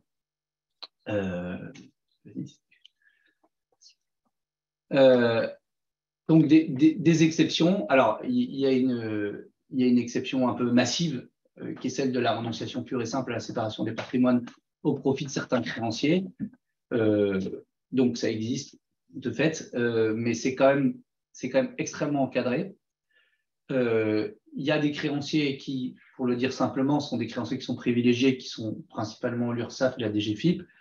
Alors, il y a un accès direct sur le patrimoine privé qui est assez logique. Que ce soit l'URSSAF ou que ce soit la DGFiP, c'est pour ce qui concerne, par exemple, celui qui serait en auto-entreprise ou quand il s'agit de l'IR d'une manière générale, c'est une dette qui est personnelle.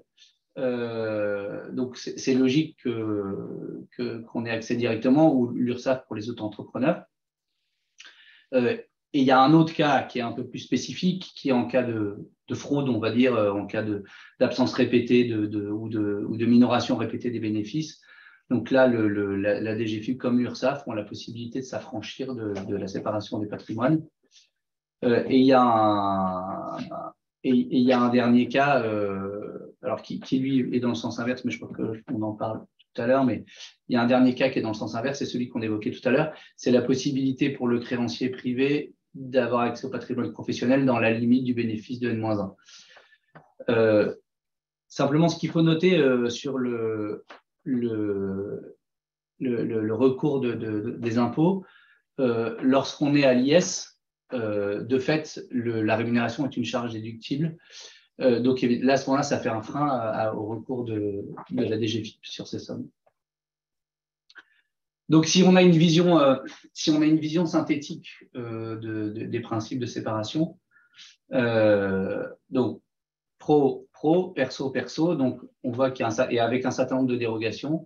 Donc, une dérogation qui est assez limitée pour les créanciers personnels et les créanciers pro qui auront la renonciation, l'URSSAF et la DGFiP, donc eux peuvent contourner la séparation des patrimoines pro et perso.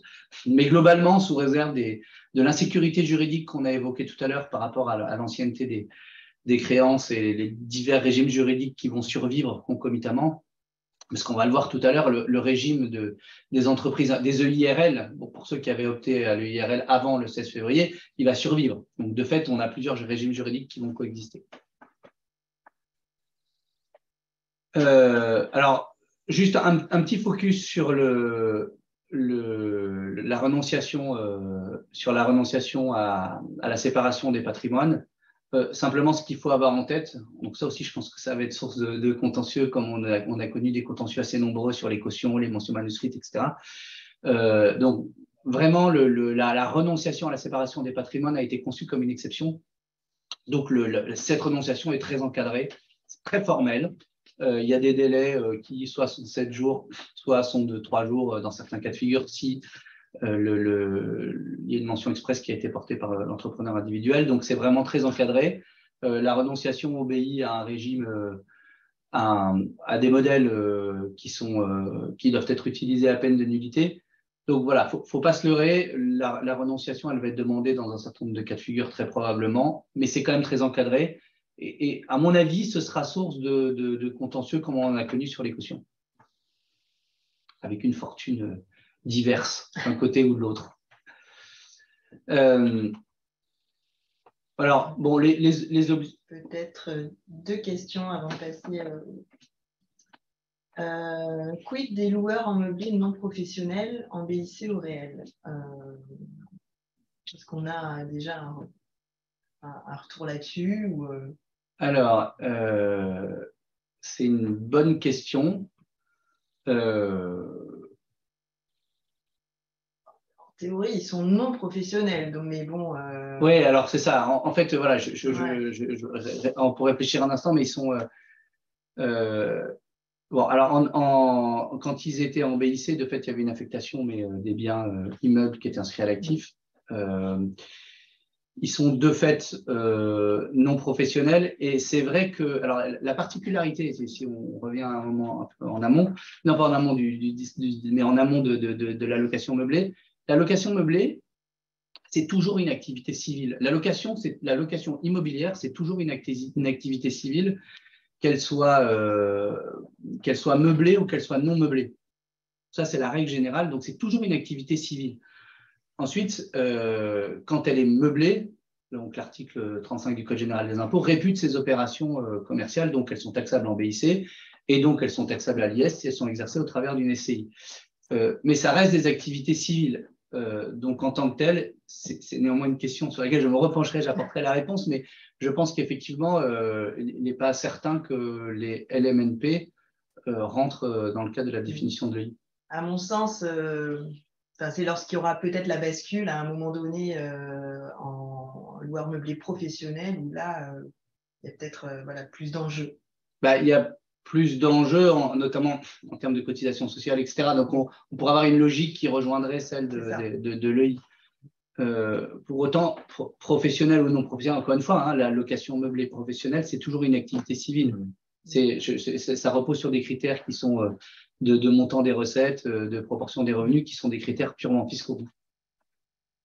Après, on a une question très fiscale où vous allez peut-être une heureuse. Je parle, allons-y. Alors, lors de la dissolution d'entreprise individuelle, donc qui a opté à l'impôt sur les sociétés, quelles sont les conséquences des réserves? Est-ce qu'elles sont imposées comme les sociétés, donc comme les distributions et avec la oui, on va y revenir tout à l'heure, mais effectivement, c'est une des conséquences de l'option à l'IS de l'EI. Okay. Alors, on y reviendra. Donc, effectivement, il y a les obligations comptables, ça sont surprises, hein, il faudra déposer des comptes, etc. Bon, ça, il n'y a pas de complexité particulière. Donc, simplement pour revenir un instant sur le statut de l'EIRL, donc depuis le 16 février 2022, il n'est plus possible d'opter pour le statut de l'EIRL. Donc, il n'y a plus de IRL nouvelle depuis le 16 février 2022. Donc, la loi s'applique à compter du 15 mai 2022. Donc, toutes les nouvelles EI, à partir du 15 mai 2022, sont sous le nouveau régime, de fait, de plein droit. Et ensuite, il y a quand même le régime des créances pour les entreprises existantes. Donc, là encore, il y a une cassure entre le 15 mai. Donc, toutes les créances qui sont nées avant le 15 mai relèvent de l'ancien régime, c'est-à-dire de plein droit. Il y a l'entrepreneur individuel est redevable sur l'ensemble de son patrimoine, c'est le gage général des créanciers. Et à partir du 15 mai, il y a cette dissociation entre le patrimoine personnel et professionnel qui s'applique. Mais depuis le 16 février 2022, il n'y a plus d'EI. Et en revanche, les EI existantes continuent d'exister. Alors, on ne peut plus transmettre d'EI comme c'était ancienne formule, comme c'était le cas de figure avant. Mais elles continuent d'exister et les commentaires administratifs, d'ailleurs, notamment sur les sujets fiscaux, sont toujours opposables et dans une large mesure, ils devraient être applicables pour les nouvelles EI. D'ailleurs, comment on transmet une EI? Donc, c'est une question. Soit on transmet l'EI à un entrepreneur individuel. Alors, si l'entrepreneur individuel n'a pas d'EI, on peut maintenir l'affectation, ou alors on cède à un entrepreneur individuel qui est déjà entrepreneur individuel, et à ce moment-là, il ne peut pas y avoir de maintien de l'affectation. Et ou alors on peut céder aussi à une personne morale, et là, effectivement, c'est la fin de l'EI aussi, et on verra qu'à chaque fois, on en tire l'ensemble des conséquences fiscales. Les aspects fiscaux, justement, on y arrive. Alors, un des éléments, mais qui existait déjà dans le régime de l'EIRL, c'est la possibilité d'opter, alors c'est dit ainsi dans la loi, d'opter pour le régime des EURL ou des EARL, ce qui veut dire en fait pouvoir opter à l'IS. Il n'y a pas de, donc ça a été, les modalités d'option à l'IS ont été précisées par décret, que ce soit la Constitution ou que ce soit en cours de vie pour les EI déjà existantes. Il n'y a pas de scoop, c'est dans les 3 mois de l'exercice pour les entreprises existantes ou pour les entreprises nouvelles. Donc, dans les 3 mois de la création, dans les 3 mois de l'exercice au titre duquel l'option s'applique, mais ça, c'est un régime qu'on connaît d'une manière générale pour les options à l'IS. Option à l'IS qui est révocable sous certaines conditions, on va le voir. Alors, option à l'IS qui n'est pas ouverte directement pour les auto-entrepreneurs, il faut opter d'abord pour un régime réel d'imposition et ensuite on peut opter à l'IS. Oui, alors l'option à l'IS entraînant quand même les conséquences de la cessation d'entreprise, ce qui n'est pas forcément très grave puisque les dispositifs d'atténuation conditionnelle s'appliquent, c'est-à-dire que principalement, on va y revenir, mais les conséquences principales de la cessation d'entreprise, c'est la taxation des derniers profits, donc là, à l'IR de fait, mais ils auraient été taxés de toute manière, et ensuite c'est la taxation des plus-values latentes, mais qui n'a pas lieu si jamais la taxation reste possible sur le nouveau régime, ce qui est le cas si on inscrit l'actif en valeur historique. Donc, si on a créé le fonds et que le fonds est à 0 à l'IS, le jour où l'entreprise individuelle vendra le fonds, on paiera l'IS sur le fonds sous réserve de l'application des régimes de faveur dont on va reparler, 238, 15 et autres. Permettez, il y a quelques questions entre-temps. Alors, le délai d'option pour l'année 2022, je pense qu'on y a répondu du coup. Oui. Et une autre question, c'était comment faire pour l'actualisation du patrimoine EIRL quand le greffe ne le prend pas? Alors c'est une question, c'est une bonne question. Alors parce que quand on dit que, alors ça devrait pas arriver en fait. C'est une bonne question parce que ça devrait pas arriver. Les EIRL, on peut pas créer d'EIRL. Mais les nouvelles affectations ou les retraits du patrimoine d'affectation qui étaient déposés au titre de l'EIRL doivent rester possibles. Donc, si le greffe ne veut pas, il faut leur taper dessus. Non, mais c'est vrai qu'après, bon, il n'y a pas de cas d'ajustement du patrimoine de l'EIRL. Bon, on va peut-être revenir en direct sur cette question. On va faire remonter le point, mais c'est vrai que dans la théorie, les affectations nouvelles et les retraits doivent rester possibles dans le régime de l'IRS. Alors, bon, je pense donc, bon, l'intérêt de l'option à l'IR, je pense que chacun doit l'avoir en tête, c'est de pouvoir arbitrer les taux d'imposition, principalement d'avoir l'IS à 15 jusqu'à 38 120 € pour les entreprises qui font moins de 10 millions de bénéfices. Je pense que ça devrait être le cas d'une manière générale des EIRL. Ça peut arriver, mais bon, en règle générale, ça devrait être le cas. Et d'avoir le régime des distributions de dividendes, c'est là qu'il faut faire attention. Oui, c'est le régime des distributions de dividendes, c'est-à-dire sur le principe flat tax, mais en fait, c'est le régime des SARL qui s'applique ou des EURL, c'est-à-dire qu'on est taxable aux prélèvements sociaux au-delà de 10% du résultat net de l'exercice N-1. Donc, ça veut dire qu'assez vite, globalement, le régime de l'EIRL, après, ce n'est pas plus un régime de distribution que la SARL, ou alors il faut en assumer les conséquences. C'est un bon régime pour l'entrepreneur individuel qui veut minorer son impôt parce qu'il souhaite réinvestir en entreprise individuelle.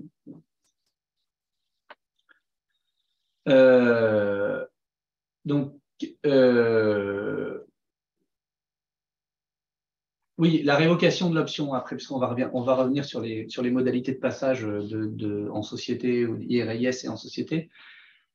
Sur la révocation de l'IS, donc c'est possible, donc là encore, c'est une révocation qui était prévue par la loi, même, me semble-t-il, la loi de finances rectificative, la loi de finances pour 2022, en amont de la loi du 15 mai. Elle est possible jusqu'au 5e exercice au titre duquel l'option a été mise en œuvre. et il faut qu'elle soit formulée avant le paiement du premier acompte d'IS de l'exercice au titre duquel cette révocation s'applique. Donc, en gros, avant le paiement d'acompte d'IS du premier acompte d'IS du 6e exercice. Là encore, alors, donc du coup, cette option devient irrévocable, c'est-à-dire qu'on ne peut pas réopter à l'IS une fois qu'on a renoncé à l'IS. Un peu comme les SCI, on vous donne le droit de vous tromper, vous pouvez revenir en arrière, en sachant que, de fait, chaque aller-retour de l'IR à l'IS et de l'IS à l'IR constitue un cas de cessation d'activité dont il faut tirer les conséquences, avec toujours le principe de l'atténuation conditionnelle. Donc, on peut minorer les conséquences, mais sur le principe, on tire les conséquences de la cessation d'activité. Donc, on peut avoir créé, ne pas avoir opté, on opte à l'IS, et puis avant les 5 ans, on revient à l'IR. On revient à l'IR. Donc là, on a fait le maximum de changements. Ouais, c'est ça, on a pu tester, on a pu goûter à l'IS et revenir en arrière si ce n'était pas la bonne formule. Et on peut opter à l'IS à n'importe quel moment. Donc même après les 5 dans les années. 3 premiers mois oui, les 5 années, c'est pas la révocation. Donc à partir du moment on peut opter à l'IS quand on crée, on peut aussi opter à l'IS quand on existe. Et à ce moment-là, l'option à l'IS se fait dans les 3 premiers mois d'exercice. Une EI qui a une existence déjà de 10 ou 15 ans, il y a effectivement la possibilité aujourd'hui d'opter à l'IS. Absolument. Avec les conséquences que cela entraîne. C'était un schéma synthétique du calendrier d'option révocation. 3 premiers mois d'exercice N, on opte pour N plus 1 et avant le paiement du premier acompte de N plus 6, on révoque. Alors, rémunération, affectation du résultat, le principe général, c'est que quand on est à l'IR, la rémunération fiscale est fiscalement non déductible, alors qu'à l'IS, elle devient déductible.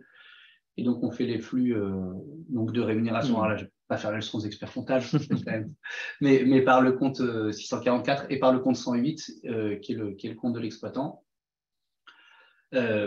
Simplement, ce qu'il faut retenir là-dessus, c'est qu'il faut être capable de justifier de l'affectation des sommes à titre de rémunération. C'est-à-dire qu'il n'y a pas de compte de capital. Donc voilà, tout passe par le compte de l'exploitant, ce qui est le compte 108. Donc la ventilation se fait par les comptes 644 et 108. Voilà, les apports de l'exploitant, c'est pareil, hein, et de la même manière, mais qu'on soit en EI à l'IR ou en EI à l'IS, le compte de l'exploitant va permettre de suivre et les rémunérations et les apports retraits de l'exploitant.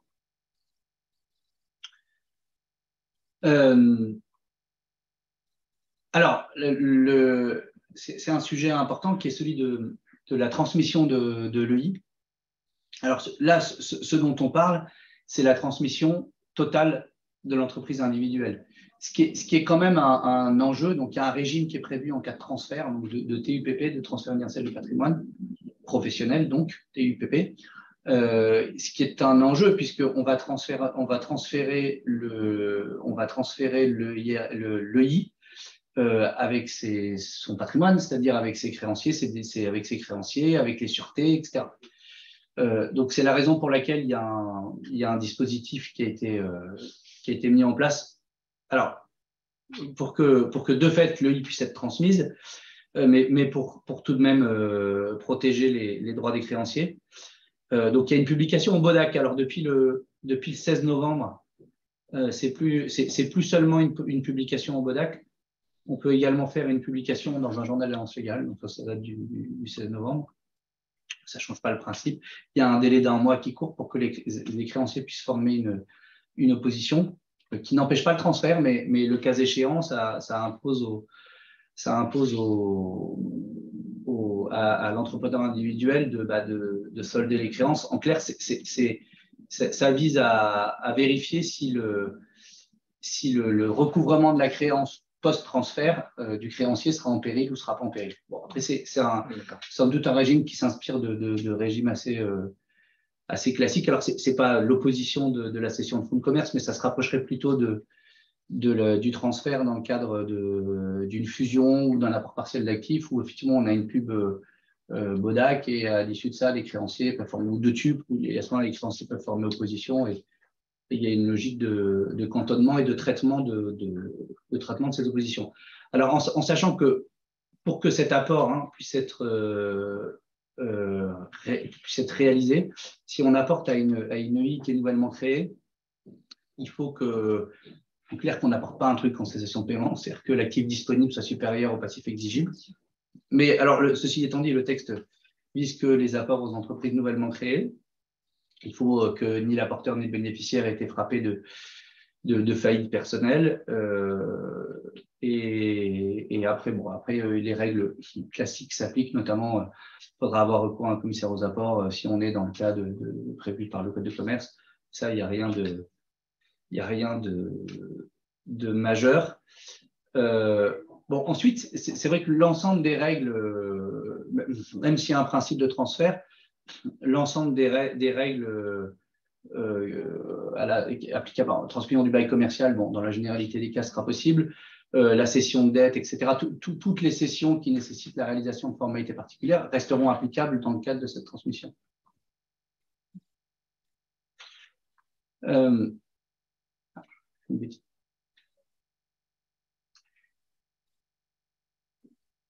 Oui, les dettes, sont pas les dettes de l'exploitant sont pas comprises, sociales, sont pas comprises dans le transfert. Ça c'est ce qu'on vient de dire hein, sur le. Donc c'est Bodac ou JAL plus un mois et fin des délais d'opposition.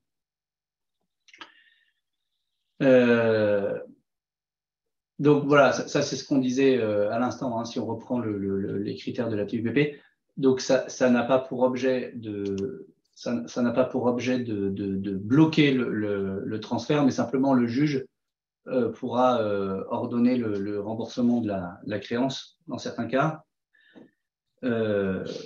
ou éventuellement demander la constitution de garantie, enfin voilà, de faire le job, néanmoins pour la nécessaire protection des créanciers, y compris si le principe général, c'est celui du transfert possible. Donc, sur les aspects fiscaux, alors, absence de commentaires administratifs, c'est pas tout à fait vrai, parce qu'il y a des commentaires qui sont parus, il y a un BOFIP qui est paru le 23 novembre. Tout récent, qui n'a pas précisé, ceci étant dit, le BOFIP en lui-même, il se contente de rappeler que, alors, il y a un BOFIP et ensuite un renvoi à un certain nombre de BOFIP qui traitent d'aspects comptables et fiscaux qui eux-mêmes pouvaient viser le IRL.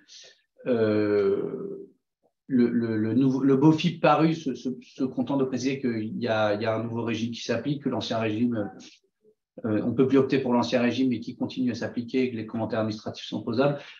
Globalement, il n'y a pas de raison de penser que ce qui a été dit dans le cadre de leur. Il faut voir si l'administration va prendre de nouveaux commentaires, mais il n'y a pas de raison de penser que les règles qui s'appliquaient pour le IRL ne vont pas s'appliquer pour l'EI nouvelle formule, notamment en cas d'option d'IS, etc. Alors, on avait une question justement sur le passage. En fait, pour les EI donc, existantes, est-ce qu'il sera toujours possible de prélever les résultats antérieurs à l'option IS sans impact fiscal et social? Alors, on parle pas des EIRL, on parle des EI existantes qui ne sont pas à l'IS et qui vont opter à l'IS, j'imagine. En fait. Voilà. Je pense que c'est ça. C'est ça. Moi, je pense qu'il y a intérêt à purger, comme en matière de. En fait, comme à chaque fois qu'on passe de l'IR à l'IS, on sait que tous les résultats qui sont accumulés à l'IR, c'est des résultats sur lesquels on a déjà payé l'impôt, donc on n'est pas fiscalisé sur la distribution. Donc à chaque fois, et je pense que la prudence, c'est celle-ci, c'est de tout ce qui peut être prélevé en franchise d'impôt doit être prélevé en franchise d'impôt. Quoique, il n'y a pas a priori pas de grande différence entre le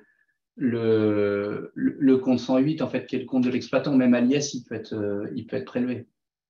On peut prélever sur le compte 108 le compte de l'exploitant, en fait. Donc, a priori, la réponse à la question est oui.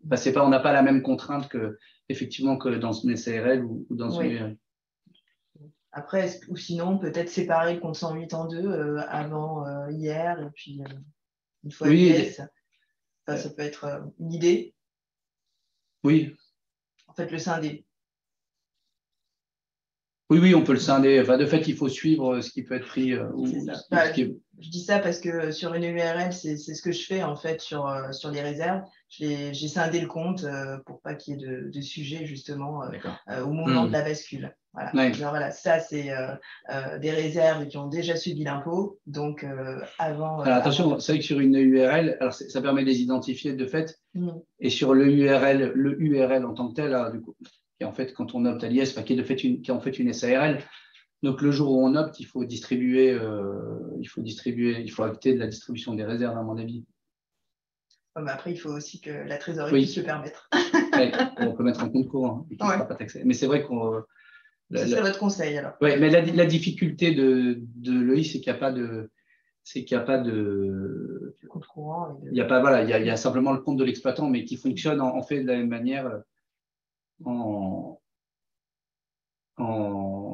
à l'IR ou à l'IS. Il y a toujours le compte 108 dans les deux cas de figure. Et du coup, alors ce compte 108, s'il est débiteur, est-ce qu'on risque une taxation lors de l'option IS? Alors, à mon avis, oui. Ah oui. Et oui, parce que, et oui, de fait, c'est-à-dire qu'à l'IR, il n'y a pas trop de, il y a moins de sujets, à l'IR, mais c'est clair que comme c'est une logique de distribution, après avec la flat tax ou les charges sociales, évidemment, si on a un compte courant débiteur, on se fait pincer, on est susceptible de se faire pincer, on vient opter distribuer. C'est peut-être pas le moment d'opter, du coup. Non.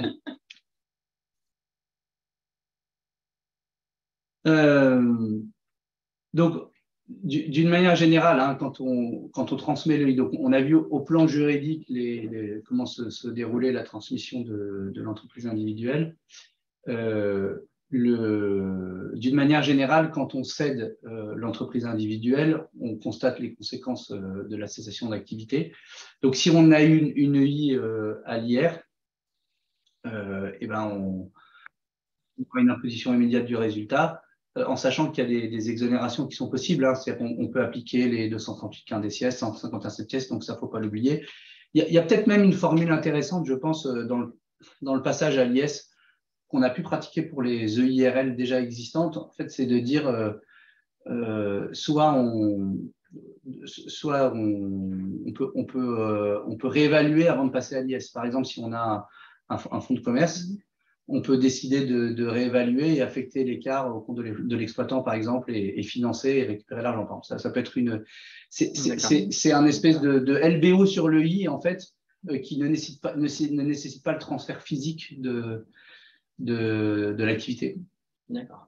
Par exemple, dans des activités où on ne peut pas transférer le mandat, par exemple, pour les commissaires aux comptes. Non, mais c'est pas, voilà, c'est une modalité qui peut être intelligente. Donc, néanmoins, dans le cas de l'EI, quand on vend, on tire toutes les conséquences de la cessation d'activité, taxation des revenus, taxation des plus-values, avec les possibilités d'exonération qu'on connaît, 151 septies, 238 15 des sièges, départ à la retraite. Quand on apporte une EI en société, donc là, on est toujours sur les aspects fiscaux, on a le régime de l'article 151 octies qui s'applique, c'est-à-dire qu'on a un report de la plus-value, donc on constate la plus-value, on la fige et elle devient taxable le jour où les titres de la société bénéficiaire de l'apport sont vendus. Donc ça, c'est le régime du 151 octies qu'on connaît en général. De la même manière, en cas de transmission à titre gratuit, simplement pour y revenir, c'est quelque chose qu'on a moins en tête souvent.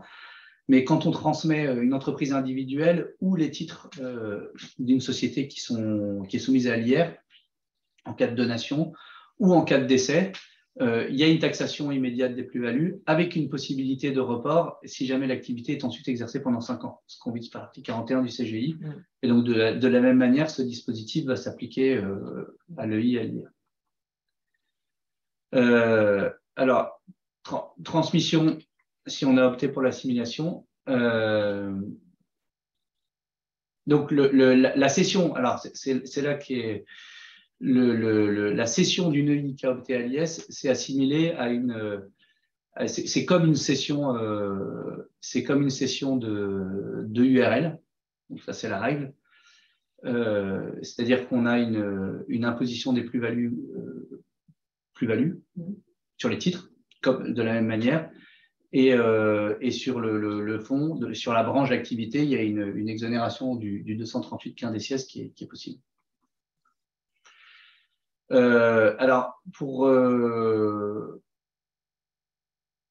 oui, et ça, en fait, ça résulte ça résulte. Alors, ça n'a pas été formellement redit dans le cadre ni de la loi, ni des commentaires assez brefs pour le reste qui ont été faits, mais ça résulte d'une ancienne doctrine, d'ailleurs, qui n'avait même pas été reprise pour l'EIRL, mais c'est une règle qu'on applique de fait pour l'EIRL et qui avait été anciennement reconnue par l'administration fiscale.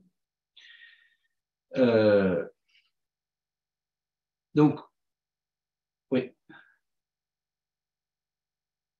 Je regarde un petit peu les questions. Ouais. Donc, le compte 108, on y a répondu.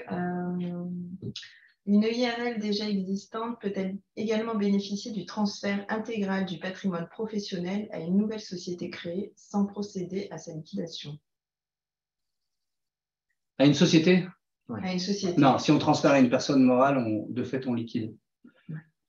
On liquide l'EI et on en tire les conséquences, mais mais de fait, on pourra appliquer les dispositifs de type 151 septies ou 238 quindecies. Donc, il n'y a pas forcément... mais de fait, si on transmet une personne morale, nécessairement, on liquide l'EI. Donc, oui, nous disions, donc pas de liquidation de l'EI. Oui, quand on transmet une EI qui a opté à l'IS à une personne physique, là, pour le coup, il n'y a pas de liquidation de l'EI, ce qui est assez logique. Bon. Non, on était au bout. Donc voilà, l'idée sur les aspects fiscaux, voilà, c'était de bien appréhender donc les aspects fiscaux de la création de l'option.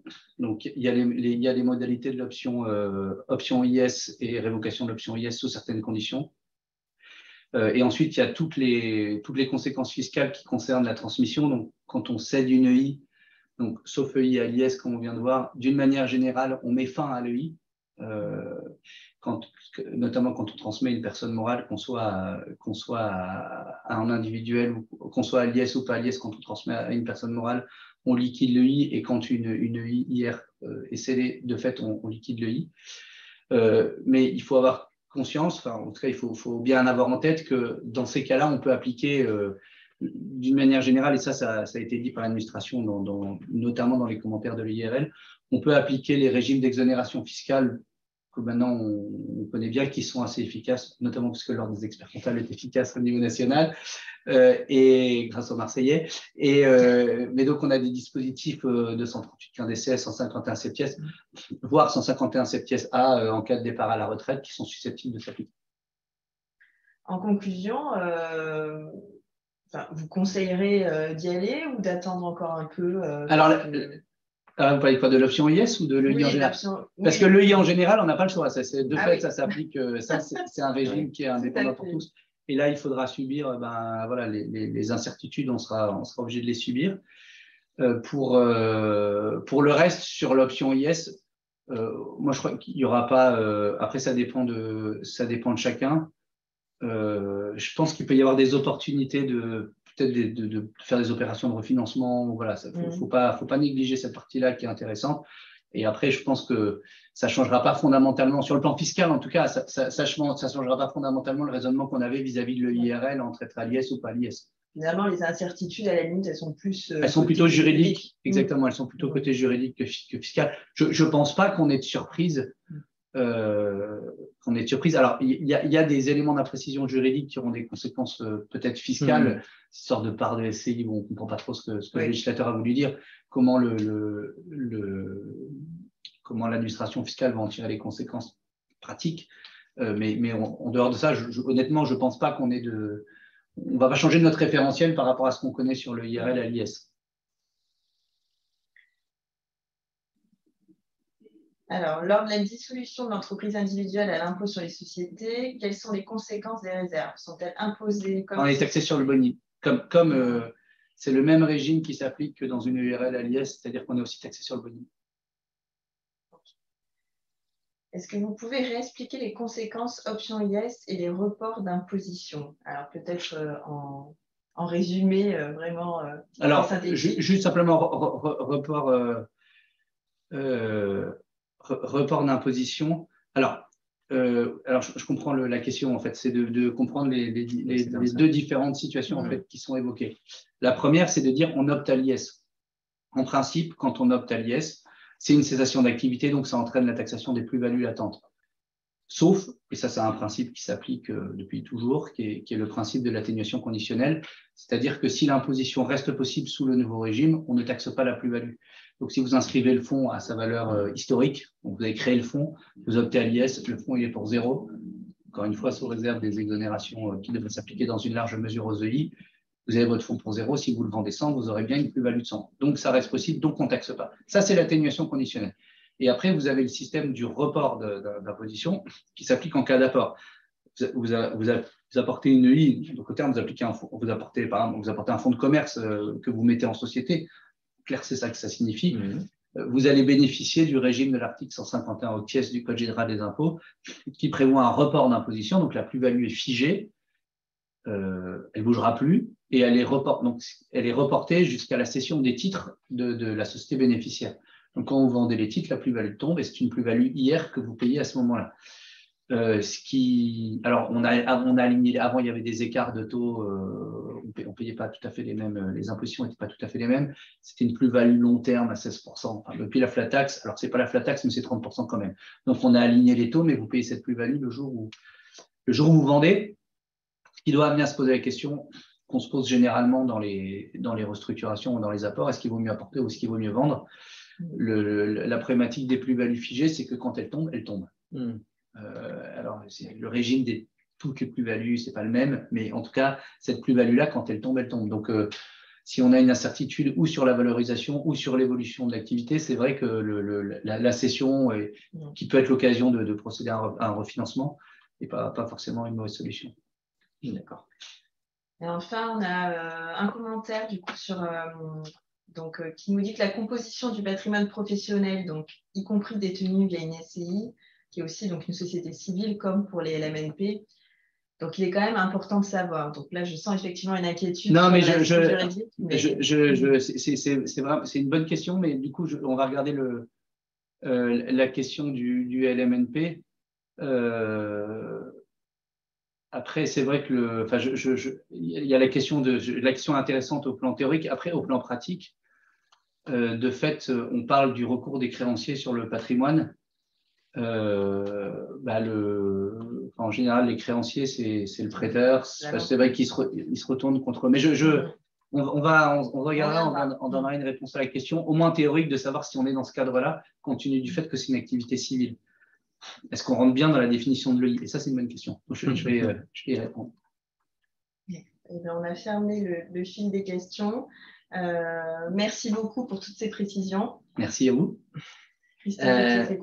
On va conclure le webinaire. Déjà, je remercie beaucoup Maître d'Artigonave pour cette intervention.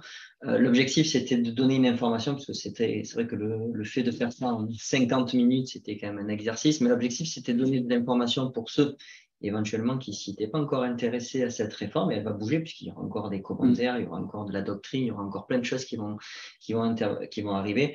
Donc, l'objectif aussi, c'est qu'il existe des organismes de formation, il ne faut pas hésiter à les utiliser puisqu'il y a des sujets sur l'entreprise individuelle, il y a des formations qui sont faites notamment par la FEC, donc il ne faut pas hésiter.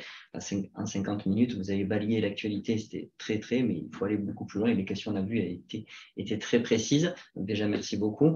Pour revenir sur certaines questions, parce que les supports seront envoyés par mail, c'est Lucie qui va s'en occuper, donc pour tous ceux qui étaient inscrits, ça sera envoyé par mail. Donc pour revenir sur l'intervention de M. Magentis, pour ceux qui ne connaissaient pas le site de la BPI, il est très bien fait, vous avez plein d'informations pratiques dessus, donc n'hésitez pas à les consulter, il y a vraiment beaucoup d'informations sur le site de la BPI. Pour le réseau Initiative, la même chose. Donc, Jean-Marc a donné ses coordonnées pour ceux qui sont de la région marseillaise de l'entour, mais il existe donc des réseaux et des antennes dans tout le département, dans toute la région. Donc, n'hésitez pas à utiliser. L'objectif, c'était de donner l'information à ceux éventuellement qui ne savaient pas qu'il existait ce genre de réseau pour aller notamment dire ce qu'il a expliqué, faire des levées financières, c'est-à-dire d'aller chercher des prêts d'honneur avec des montants certes assez restreints, mais qui permettent d'aller chercher des financements auprès des banques pour des créateurs d'entreprises. Et une question qui a été posée, c'est que dans les comités d'agrément, par exemple sur le réseau Initiative, donc il y a des jeunes confrères qui interviennent, des jeunes consoeurs, c'est le conseil régional qui a décidé de mettre en place ça, donc c'est les inscrits de moins de 5 ans, jeunes dans le sens inscrit, pas le jeune dans le sens âge. Mais par contre, quand il y a un porteur de projet qui vient et qui a déjà un expert comptable, l'expert comptable qui était l'expert comptable du porteur reste l'expert comptable du porteur. C'est-à-dire que l'objectif, c'est d'être bénévole, de participer à des comités d'agrément pour aider les réseaux de créateurs d'entreprises à prendre des décisions sur les déblocages des prêts d'honneur. Donc ça, c'était la précision que je connais à faire. Et puis, je pense, et je remercie surtout Virginie qui nous a aidés sur le webinaire, sur la gestion des questions et sur la gestion du slide. Donc, j'espère que ça vous a plu et on essaiera de réitérer ce genre de webinaire sur la création de financement avec d'autres invités. Voilà, bonne journée à tous.